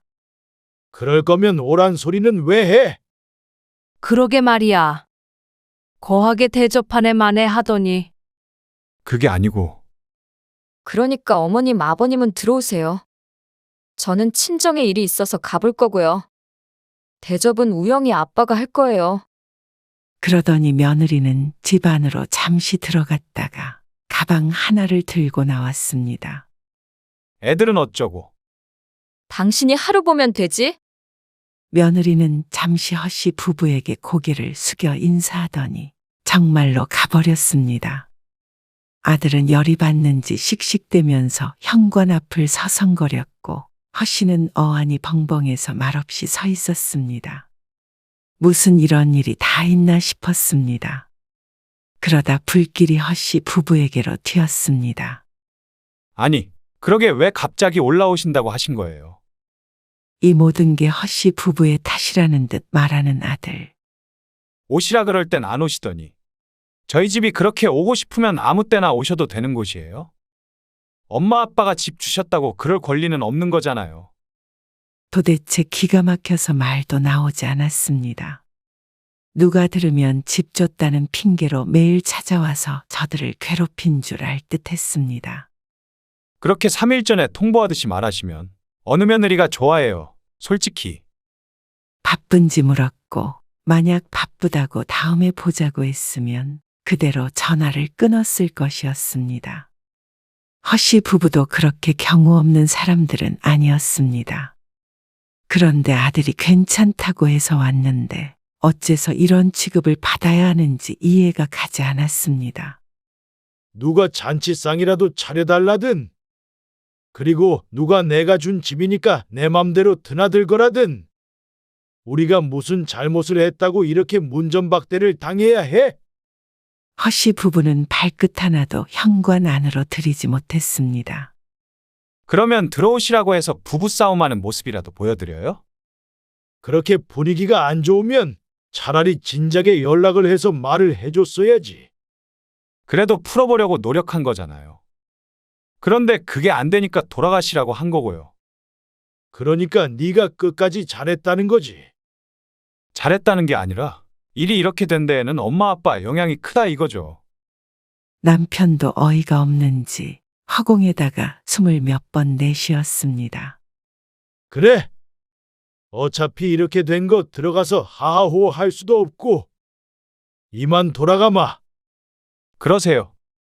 다음에 전화 드릴게요. 아니, 전화할 거 없고. 네가 뭘 모르는 것 같아서 말이야. 집 가지고 유세 한번 떨어볼 건데. 너 그때 가서 후회하지 말아라. 그게 무슨 말씀이세요? 여보, 갑시다. 남편이 아들의 목소리를 뒤로하고 허씨를 데리고 밖으로 나갔습니다. 그러더니 택시를 타는 게 아니라 아파트 단지 앞에 있는 부동산으로 들어갔죠. 여기 이 아파트 101동 1200으로 내놓으려고 하는데요. 부동산 직원에게 하는 남편 말을 듣고 허씨의 눈이 커졌습니다. 매매로 내놓으시는 건가요? 네, 지금 아들놈이 살고 있는데요. 바로 나갈 겁니다. 그렇게 남편은 모여있는 부동산 4군데 전부에다가 집을 내놓고는 택시를 탔습니다. 집 팔게. 그래. 그 집은 그놈한테 물려준 거라고 생각하려고 했는데 그럴 이유가 전혀 없잖아. 허씨는 남편의 말에 공감했습니다. 허씨도 남편도 하나밖에 없는 아들 고생시키기 싫어서 뭐든지 퍼주고 싶었지만 저런 놈이라면 허씨 부부가 그런 희생을 감수할 필요가 없을 듯 했습니다. 아들이나 며느리나 똑같은 사람들끼리 잘 만난 듯 했습니다. 부모에게 받는 게 당연하니 도로 가져갈 수 있다고는 생각도 못하는 듯한 태도에 헛웃음이 나왔습니다. 그러니까 저렇게 당당하게 부모를 박대할 수가 있는 것일 텐데 참 둘 다 어리석었습니다. 받을 때는 좋다고 넙죽 엎드리더니 받을 것 다 받았다고 생각되자 이제 돈 없는 부모는 부모로도 안 보이는 듯 했습니다. 하지만 허씨가 빈털터리가 아니라 아들이 빈털터리였습니다. 아들에게 받은 6천만 원은 신용대출을 갚아준 값으로 대신하고 집도 다시 돌려받을 생각이었습니다. 처음 아들에게 사줬던 집은 이미 사라졌지만 앞으로 아들에게는 한 푼도 줄 생각이 없었습니다. 허씨 부부의 도움도 받고 처가의 도움도 받고 여태 살았으면서 효도는커녕 이런 실망만을 안겨주는 아들과 며느리. 부모 도움 없이 고생하며 살아봐야 정신을 차릴 듯 했습니다. 당신이나 나나 우리 노후나 신경 쓰자고. 자식 키워봐야 소용없다더니 우리 청춘이 아깝다. 하지만 이제라도 늦지 않았습니다. 어쩌면 이런 경험이 다행인지도 몰랐죠. 앞으로 10년, 20년 뒤에 깨달았다면 그 후에는 더 깊었을 테니까요. 얼마 뒤에 아들에게서 전화를 받게 되었습니다. 당연했습니다. 부동산들이 수시로 찾아갈 테니 당황스러워하는 아들이 눈에 선했습니다. 이게 어떻게 된 거예요? 어떻게 되긴. 내 집이라 우리가 마음대로 한다며. 그래서 네 말대로 한 건데 왜? 유치하게 이러실 거예요? 아직도 이게 장난으로 보이니? 집 팔기로 했으니까 비워줘라. 공짜로 여태 살았으니 됐잖아. 2달치 월세도 받기 전에 얼른 나가. 저도 6천만 원 드렸잖아요. 그건 네가 빌린 돈이었으니까 돌려받을 생각하지 말어. 진짜 어이가 없네요. 아무리 어이가 없어도 우리보다 없을까. 땡전 한 푼 안 내고 남이 집에 들어가 있으니까 못 나오겠다는 소리는 못할 거다. 안 나온다고 버티면 경찰이라도 데리고 갈 테니까 그런 줄 알고 한 달 내로 집 비워. 부모가 자식에게 이럴 수는 없는 거예요. 저도 자식 낳아봤지만 친부모 맞아요? 친부모가 아니었으면 너 그렇게 뒷바라지 안 했어. 이제는 더 이상 자식만 바라보며 안 살련다. 부모라면 당연한 거 아니에요? 왜 부모한테만 당연한 거야? 자식은? 돌이라는 게 없어? 나중에 후회하실 거예요. 우영이도 다시는 안 보여드릴 거고요. 너도 부모 없는 셈 쳐라. 그러고 전화를 끊어버린 허씨는 마음이 아팠습니다. 그렇지만 처음부터 이게 맞았습니다. 아무리 내리사랑이라지만 사랑도 스스로를 챙기며 해야 하는 법이었습니다. 아들에게 그만 퍼주고 남편의 말대로 자신들의 노후나 신경 쓰기로 했죠. 아들은 한 달 뒤에 집을 나갔습니다. 그리고 비밀번호도 안 알려주고 연락을 끊어버렸습니다. 하는 수 없이 도어락을 뜯어낼 수밖에 없었습니다. 그리고 그 집은 팔아버렸습니다. 가지고 있어봐야 심란할 뿐이니 말이죠. 부자 됐네. 남편과 농담처럼 말했지만 마음은 시렸습니다. 하지만 되돌릴 생각은 없었습니다. 부모라고 자식만을 위한 삶을 살 이유는 없었습니다. 낳았다는 이유 하나만으로 인생 전부를 희생할 필요도 없었죠. 그래서 이제는 허씨 부부는 스스로의 행복을 위해 살기로 결심했습니다. 그래서 그 뒤로 걸려오는 아들의 전화도 받지 않았습니다.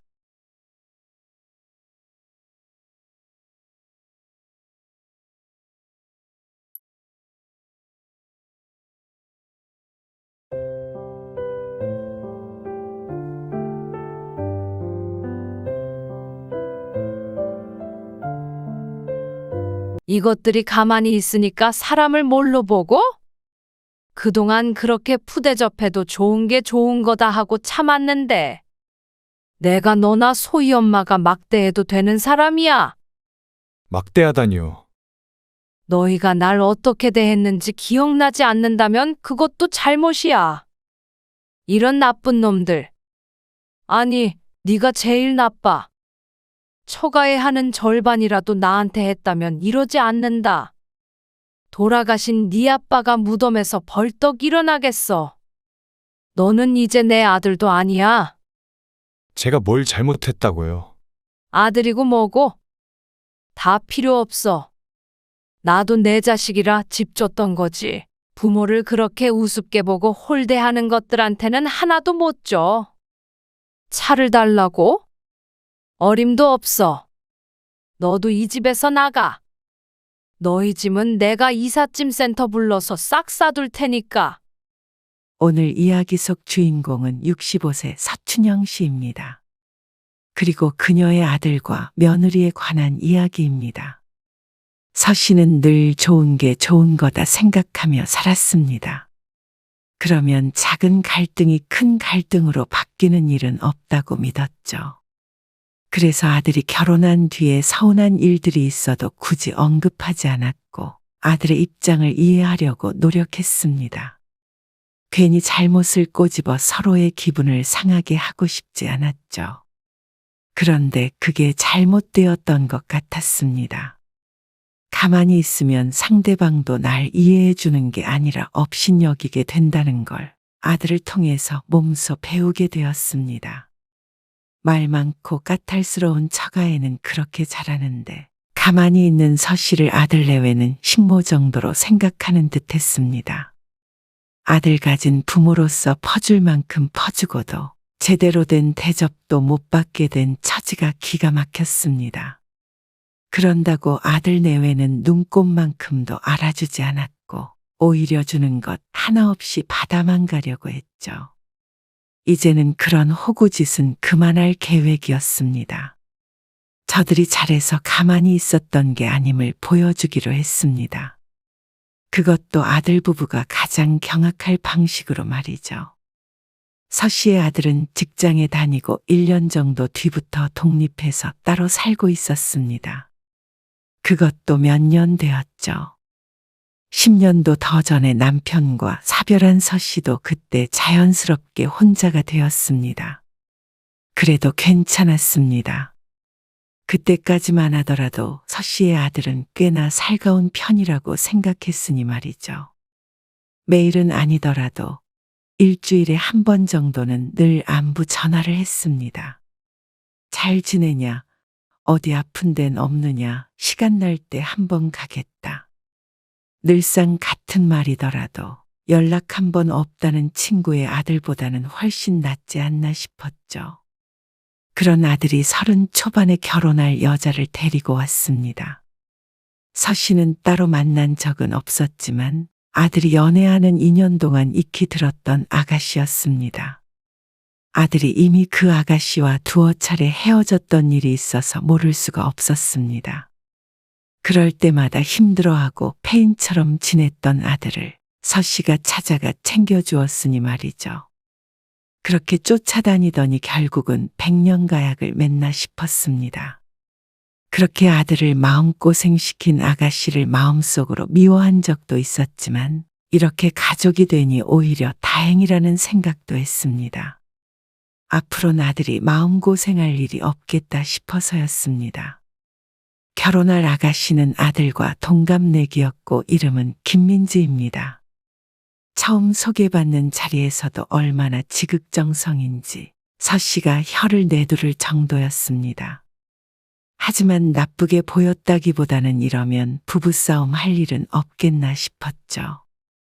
하지만 아들의 결혼에 한 가지 걸림돌이 있었습니다. 우리는 고서방을 벌써 우리 집 아들로 생각해요. 아, 그러세요. 그렇게 생각해 주시면 정말 감사합니다. 감사하긴요. 우리도 아시다시피 딸 하나 낳고 말아서 아들 하나 있었으면 얼마나 좋았을까 늘 생각했었거든요. 그런데 이렇게 듬직한 사윗감을 데리고 와서 제가 민지한테 잘했다고 얼마나 말했는지 몰라요. 감사합니다. 상견례의 분위기는 무척 좋았습니다.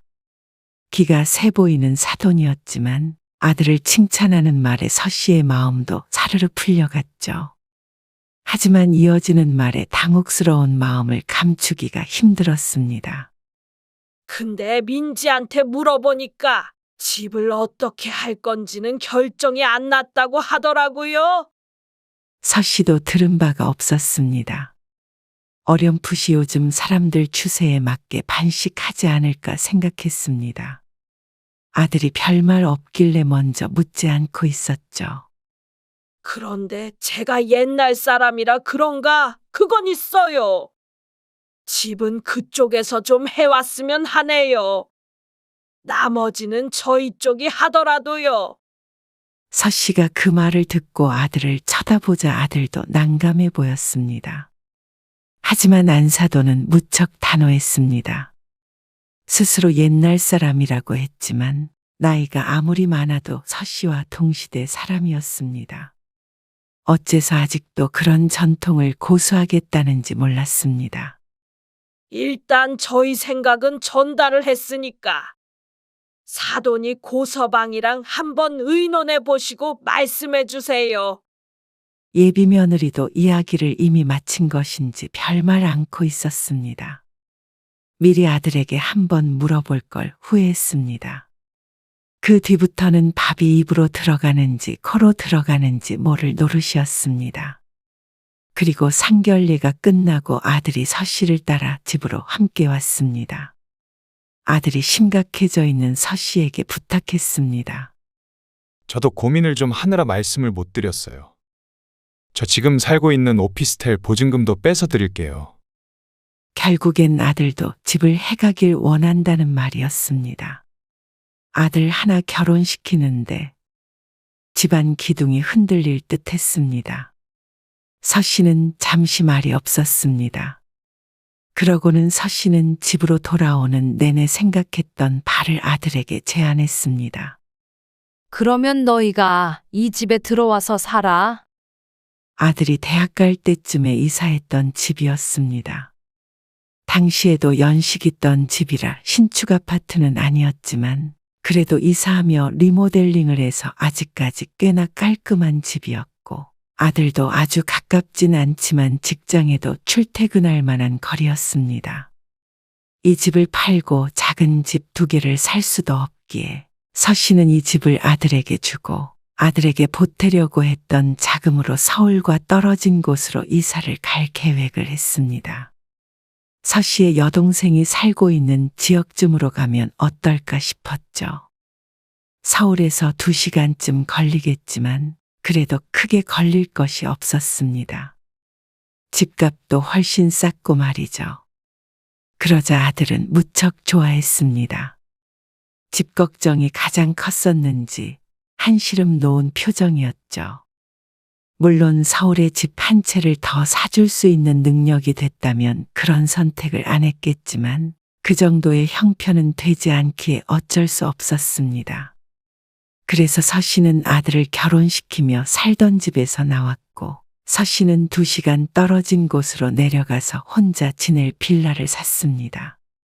말년에 집에 들이는 돈은 줄이자 싶어서 평수도 확 줄이게 되었죠. 별일 없어?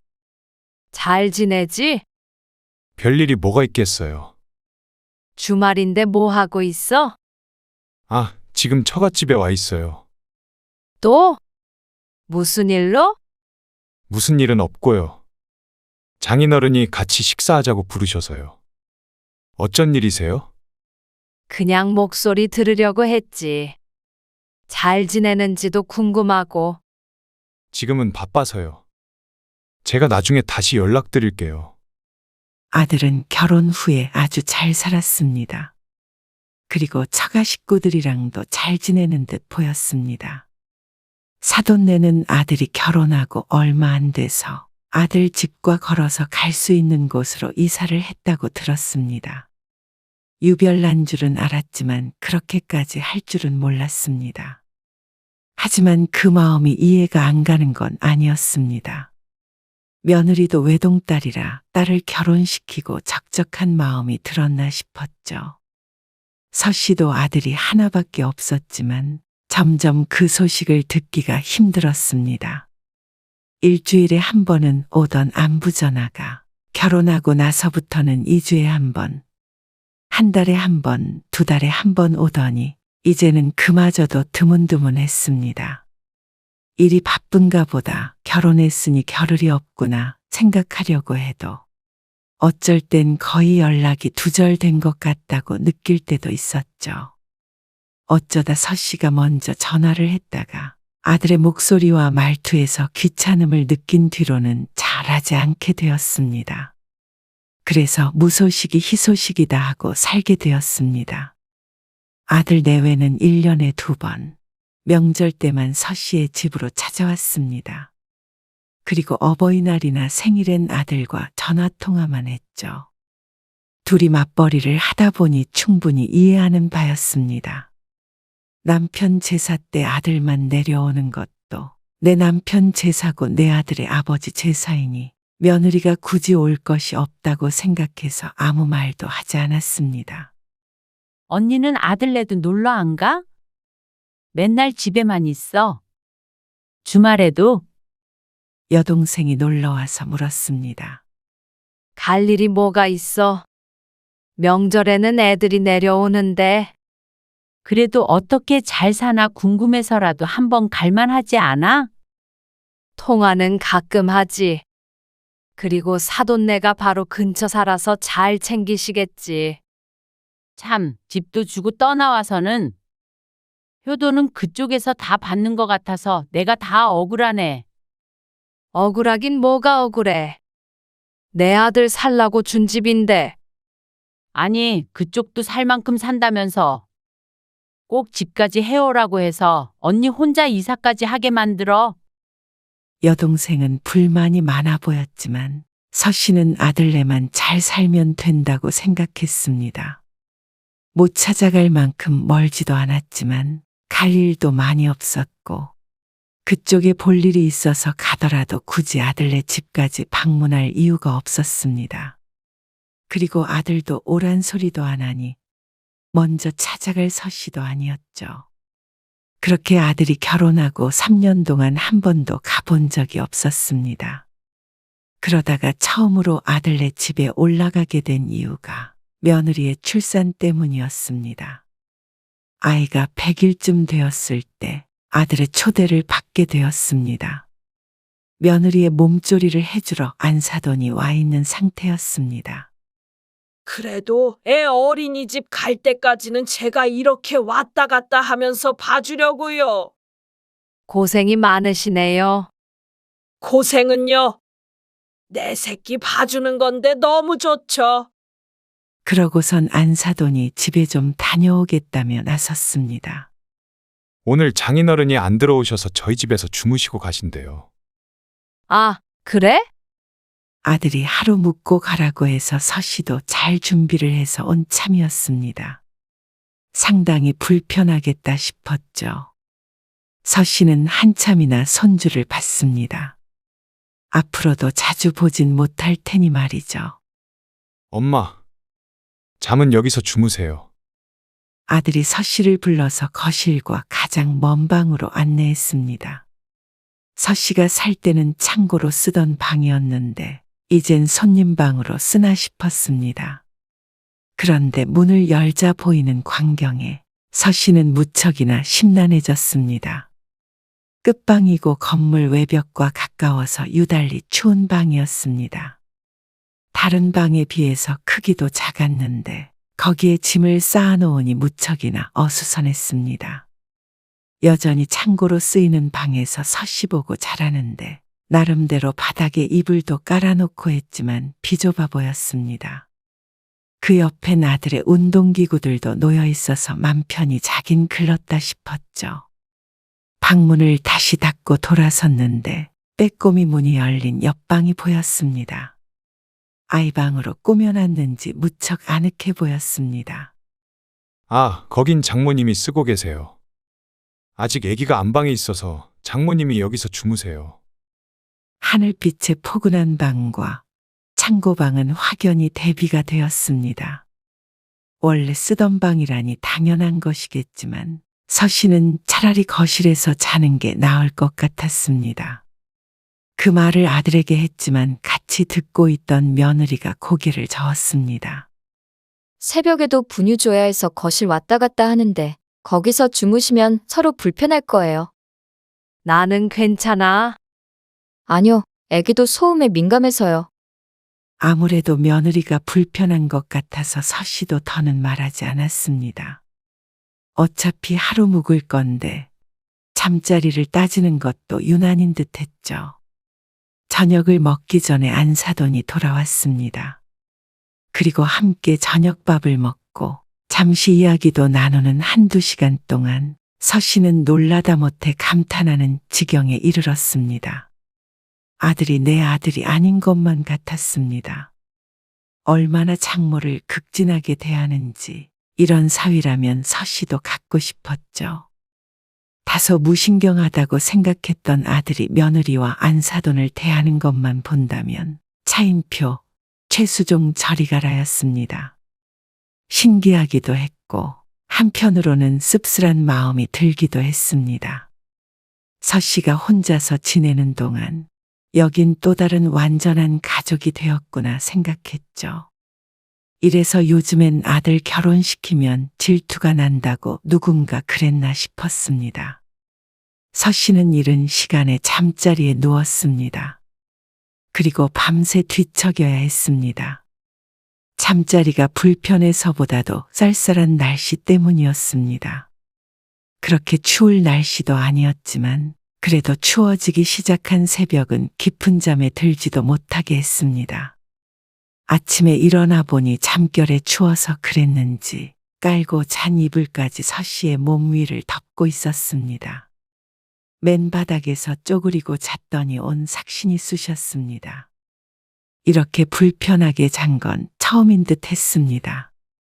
이불을 정리하고 거실로 나가자 아이를 안고 있는 며느리가 보였고 안사돈이 아이 분유를 타고 있었습니다.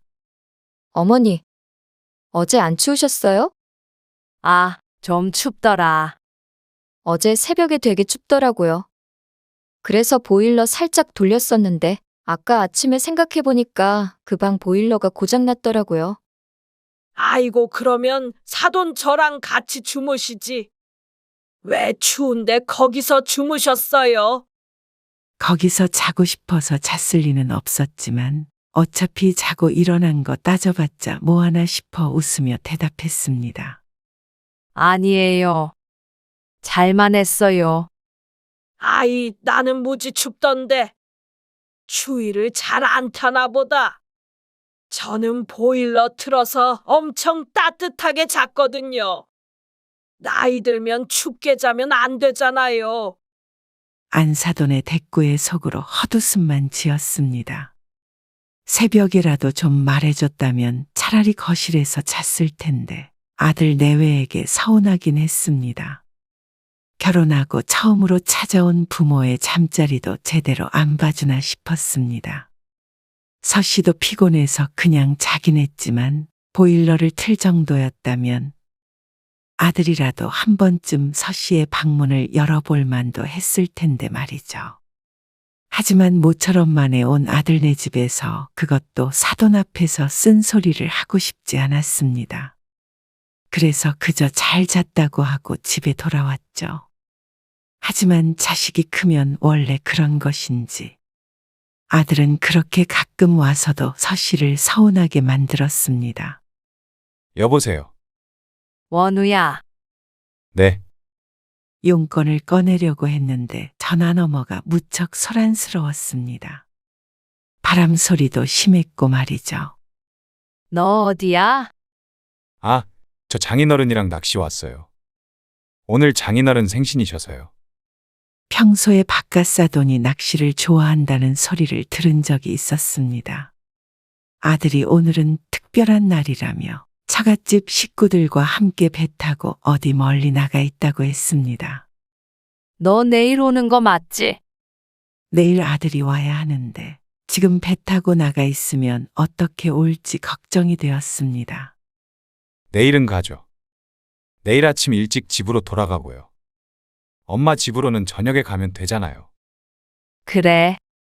늦지 말고 와. 어지간한 날이라면 그냥 집에서 쉬고 오지 말라고 할 텐데 내일은 그럴 수 있는 날이 아니었습니다. 다음 날이 되자 서 씨는 오후부터 분주해졌습니다. 남편의 제사상을 차리기 위해서 말이죠. 혼자 하다 보니 거하게 차릴 수는 없지만 그래도 구색은 맞추기 위해 노력했습니다. 아들이 결혼하기 전에는 퇴근 후에 바로 와서 거들곤 했는데 이제는 거리가 있기 때문에 아들이 도착하기 전까지 맞춰서 차려놓아야 했습니다. 하지만 이번 제사는 일요일이라 아들이 조금 일찍 오지 않을까 기대하고 있었습니다. 그런데 아들은 일찍 오기는커녕 약속된 9시가 돼도 나타나지 않았습니다. 제사 시간이 늦어지면 돌아갈 길이 걱정되어 이른 시간에 하는데도 제때 오지 않았죠. 그리고 10시 반이 되어서야 아들이 도착했습니다. 오후에 너무 피곤해서 잠깐 잔다는 게 아들이 뒤통수를 긁으며 말했습니다. 그러고 말았다면 서 씨도 서운하지 않았을 텐데 아들은 30분 내내 피곤한 기색을 숨기지 못했습니다. 하품 좀 그만해. 진짜 힘들어서 그래요. 며칠 동안 고생해서 겨우 일어나서 온 거예요. 착각인지는 몰라도 어쩐지 아들은 이번 제사에 안 오고 싶었던 기색이었습니다. 배까지 타고 놀러 다녀왔으면 힘들만도 했습니다. 하지만 다른 날도 아니고 남편의 제사였습니다. 먼 길 온 건 수고했지만 차려진 제사상에 절만 하면 되는데 어쩜 이렇게 성의가 없나 싶었습니다. 자꾸 시계만 쳐다보며 투덜대는 아들. 이틀 내내 장인어른 생일 챙길 정성은 있고 제사에 조금 일찍 와서 함께 아버지를 기릴 마음은 없는가 하는 생각이 들었습니다. 처가 식구들에게 잘하는 것에 화가 나는 것이 아니라 제 부모를 뒷전으로 하는 것에 화가 났습니다. 너 아버지 제사 때 오기 싫으면 다음부턴 오지 말어. 엄마 혼자 지낼 테니까. 힘들게 온 사람한테 그게 무슨 말이에요. 그러니까 그렇게 힘들면 오지 말라고. 너 그렇게 억지로 와서 하품하면서 계속 피곤해 죽겠다고 하는데 아빠도 반갑겠니?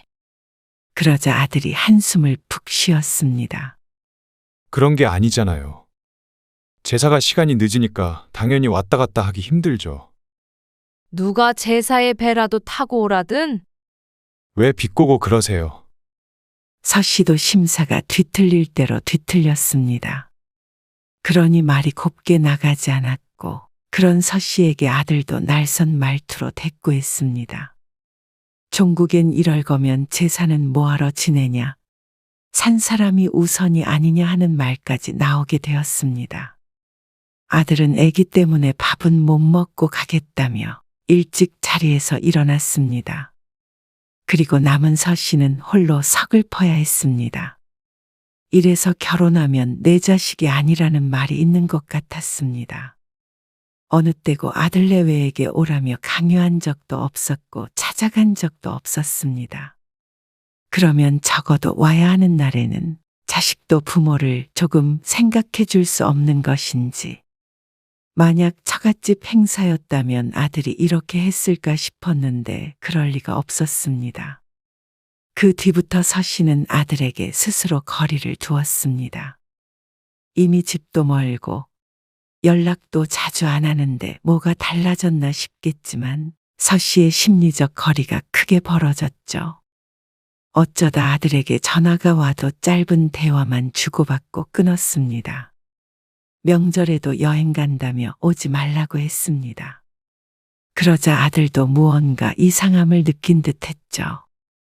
다음 주쯤에 애기 보러 한번 올라오실래요? 웬일인지 아들이 집으로 초대를 했습니다. 손주는 한 번 더 보고 싶었지만 서 씨는 거절했습니다. 바빠서 못 가겠다. 요즘 왜 그렇게 바쁘세요? 약속이 많아. 그래도 손주 보러는 오셔야죠. 다음에 시간 날 때 갈게. 싱거운 통화가 끝나고 서 씨는 마음을 다잡았습니다. 어차피 올라가 봤자 이래저래 좋은 꼴을 못 볼 것 같았습니다. 그동안 아들네를 만날 때마다 그래왔습니다. 하지만 한 달쯤 뒤에 서 씨는 본의 아니게 아들네 집에 가야 했습니다. 그것도 한 달 동안이나 말이죠. 언니, 집 어떻게? 아유, 모르겠다. 정말. 서 씨가 살고 있는 빌라 뒤쪽에 산책로가 난 작은 산이 있었는데 간밤에 휘몰아친 태풍에 토양이 무너져 내렸습니다. 그래서 빌라 1층 주차장을 흙으로 가로막았고 건물 뒤편은 3층 높이까지 흙이 덮친 상태였습니다. 다행히 1층 입구 쪽 흙은 판에서 통행은 가능했지만 산을 복구하는 데까지 꽤 시간이 걸린다고 했고 건물 측면에 균열도 생겨서 수리가 필요했습니다. 예기치 못하게 건물 전체를 비워야 했죠. 당장 급한 마음에 간밤에 여동생의 집에서 묵긴 했지만 더 폐를 끼칠 순 없었습니다. 일단 가서 짐 좀 챙겨오고 호텔이든 어디든 가 있어야지. 그게 얼마나 걸릴 줄 알고? 한 달은 있어야 할 것 같던데 차라리 원우한테 가 있어. 서 씨는 차마 아들네에는 가기 싫다 소리는 하지 못했습니다. 혹시 무슨 일 있냐고 꼬치꼬치 캐물을 것 같았습니다. 그런데 그새 여동생이 서 씨의 아들에게 전화를 했는지 짐을 싸고 있는데 아들에게서 전화가 왔습니다. 이모한테 들었어요. 왜 호텔에서 묵는다고 그러세요? 저희 집으로 오세요. 아니 됐소. 뭐하러 거기까지 가. 공사가 언제 끝날 줄 알고. 그러니까요. 공사가 언제 끝날 줄 알고 호텔에서 묵으신다는 거예요. 그건 걱정스럽긴 했습니다. 하지만 아들이 이렇게 자신의 집으로 오라며 난리를 칠 줄은 예상치 못했습니다. 이모가 저를 어떻게 생각하시겠어요?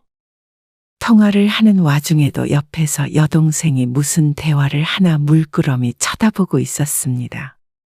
아들이 하도 간곡하게 설득하자 서 씨도 결국 알겠다고 대답하고 전화를 끊었습니다.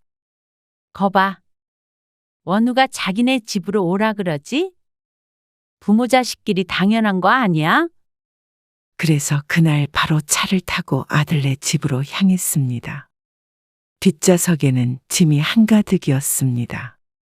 그런데 아들은 차에 있던 짐을 옮겨놓기가 무섭게 서 씨에게 손을 내밀었습니다. 엄마, 차 좀 빌려주세요. 뭐? 차는 왜? 민지가 좀 써야 되는데 저도 나가야 해서요. 나갈 일 없으시잖아요. 오신 김에 애도 잠시 봐주세요. 민지 저녁 전에 올 거예요. 어쩐지 아들이 갈 곳 없는 자신을 도와준다고 생각했는데 아들의 목적은 그 반대였던 것 같았습니다. 안사도는 서 씨가 있으니 당분간 집에 있겠다며 오지 않았고 종일 집에 있는 서 씨 덕에 아들 내외의 외출이 잦아졌습니다. 서 씨는 딱히 할 일도 없고 지금 아니면 손주를 언제 보나 싶어서 며느리에게 차키를 주고 집에 있었습니다. 그러던 어느 날 서 씨에게도 약속이 생겼습니다. 원래 살던 동네이니 그래도 한 달 머무는 동안 만날 지인들이 있었죠. 내일 차 써야 돼. 아, 어디 가시게요? 누구 좀 만나러. 오전에 쓰고 점심 먹고 들어올 거야. 혹시나 하는 마음에 매일같이 서 씨의 차를 쓰는 며느리에게 미리 일러두었습니다. 그런데 미리 말해도 소용이 없었는지 다음날 며느리와 차키가 보이지 않았습니다. 뭐 찾으세요?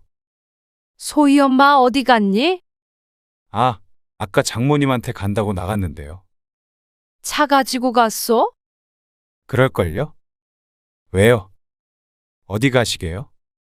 아니, 약속 있다고 분명히 말을 했는데. 제 차라도 쓰실래요? 아니, 됐다. 버스 타고 갈게. 큰 차량을 모는 아들이기에 서 씨가 운전할 자신도 없었습니다. 무엇보다 왜 내 차를 두고 남의 차를 타야 하는지 몰랐습니다. 그리고 그날 오후에 돌아온 서 씨에게 아들이 말했습니다. 민지 오늘 장모님 댁에서 자고 온대요. 차는? 그 차 말인데요. 그거 민지 타게 주시면 안 돼요? 뭐? 황당한 말이었습니다. 꼭 별거 아닌 물건을 달라는 듯한 말투였습니다. 어차피 엄마는 탈 일이 별로 없으시잖아요. 한적한 데서 차 타고 다닐 일이 뭐가 있어요. 한적한 데니까 차가 없으면 못 다니는 거야. 에이, 그래도 민지는 탈 일이 훨씬 많잖아요. 아, 그럼 차를 한 대 사. 그러자 아들이 왜 예민하게 반응하냐며 오히려 현 씨에게 핀잔을 주었습니다. 잘 안 타는 것 같아서 해본 소리라며 말이죠. 너무 기가 막혀서 말이 안 나왔습니다. 멀쩡히 타고 여기까지 올라온 사람한테서 차를 뺏으려 한다는 게 상식적으로 이해가 가지 않았습니다. 다음 날 온 며느리는 서 씨가 차를 쓰기로 했다는 걸 깜빡했다며 웃었습니다. 서 씨만 웃음이 나오지 않았습니다. 별말을 안 하니 사람을 우습게 보는 것 같았죠. 그런데 일주일 뒤에 서 씨는 아들에게서 완전히 정을 떼버렸습니다. 아침밥 없어요? 주말 아침 안방에서 홀로 어슬렁어슬렁 나오는 아들. 아침 일찍 며느리는 아이를 데리고 친정에 갔습니다. 그리고 10시가 넘은 때에 아들이 깨어난 것이죠. 배를 벅벅 긁으며 밥을 찾는데 오늘이 무슨 날인지도 모르는 듯 했습니다. 네가 차려 먹어라. 제가요? 서 씨가 돌아서자 아들이 라면을 끓이려는지 부엌에서 부스럭거렸습니다. 그리고 오후 2시쯤 되자 아들이 서 씨에게 말했습니다. 저 오늘 저녁 약속이 있어서 이따가 나갔다 올 건데요. 쉬고 계신 동안 빨래 좀 해주세요. 서 씨는 아들네 집에 온 뒤로 자신의 빨래는 모두 따로 빨고 있었습니다. 그런데 아들네 빨래를 해달라는 말에 서 씨가 쳐다보자 아들이 웃으며 말했습니다. 주말 동안에 깨끗하게 청소해 놓으면 민지가 돌아왔을 때 얼마나 좋겠어요. 거실이랑 부엌도 좀 닦고. 그러면 네가 하지 왜 날 시켜? 저보다는 엄마가 낫죠.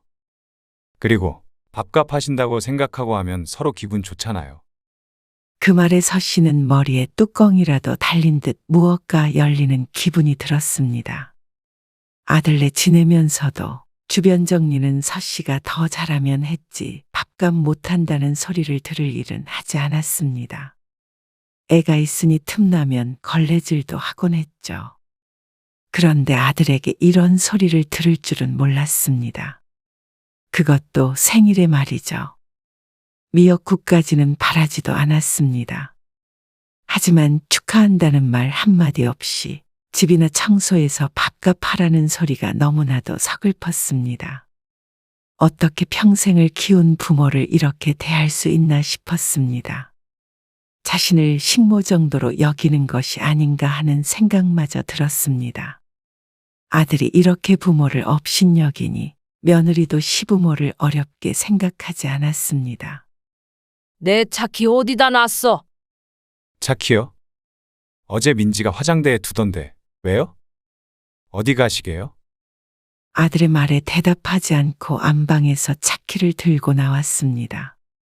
서 씨의 기세가 심상치 않자 아들이 머뭇거리며 물었습니다. 혹시 집에 돌아가시게요? 내가 가긴 어딜 가? 아직 공사도 덜 끝났는데 그럼 어디 가세요? 어딜 가긴? 가는 건 너이지? 네? 무슨 말이에요? 이 집이 내 집인데 내가 어딜 가? 아들이 혼란스러운 표정으로 물었습니다. 아까부터 무슨 말씀하시는 거예요? 이게 제 집이지 왜 엄마 집이에요? 너한테 살라고 했지만 그렇다고 내 집인 게 바뀌니? 그러자 아들이 아차하는 표정을 지었습니다. 이 집의 소유자는 여전히 서 씨가 맞았습니다. 이것들이 가만히 있으니까 사람을 뭘로 보고? 그동안 그렇게 푸대접해도 좋은 게 좋은 거다 하고 참았는데 내가 너나 소희 엄마가 막대해도 되는 사람이야? 막대하다니요. 너희가 날 어떻게 대했는지 기억나지 않는다면 그것도 잘못이야. 이런 나쁜 놈들.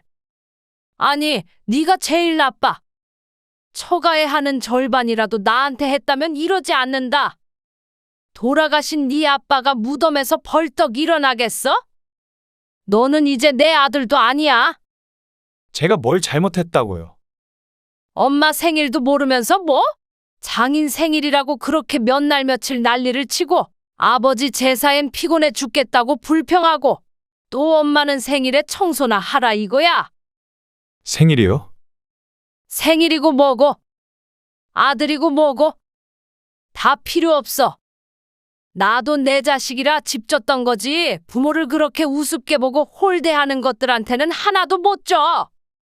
차를 달라고 어림도 없어. 너도 이 집에서 나가. 너희 집은 내가 이삿짐 센터 불러서 싹 싸둘 테니까. 무슨 말씀이세요? 일을 이렇게까지 키우세요. 그냥 서운한 게 있으면 말로 하시지. 말로 해서 네가 알아들었어? 다 됐으니까 너는 부모에게서 받은 거 다 놓고 나가라. 진짜 너무하시네요. 줬던 걸 다시 빼서요. 제가 나가면 갈 데가 없는 줄 아세요. 아들도 씩씩거리면서 집을 나섰습니다. 아마 이러다 말 것이라고 생각한 듯 했죠. 하지만 서 씨는 정말로 집 비밀번호도 바꿔버리고 이삿짐 센터를 예약했습니다. 다음 날 찾아온 아들이 심각성을 느꼈는지 그제서야 제대로 얘기를 해보자고 했죠. 하지만 이미 너무 많이 늦었습니다. 서 씨가 마음을 돌리지 않자 짐이라도 자신이 싸게 해달라고 바깥에서 소리쳤습니다. 서 씨의 며느리는 친정에 간 그대로 돌아오지 못했습니다. 그리고 아들은 서 씨가 부른 이삿짐 센터 직원들이 짐을 싸는 걸 옆에서 함께 지켜봐야 했습니다.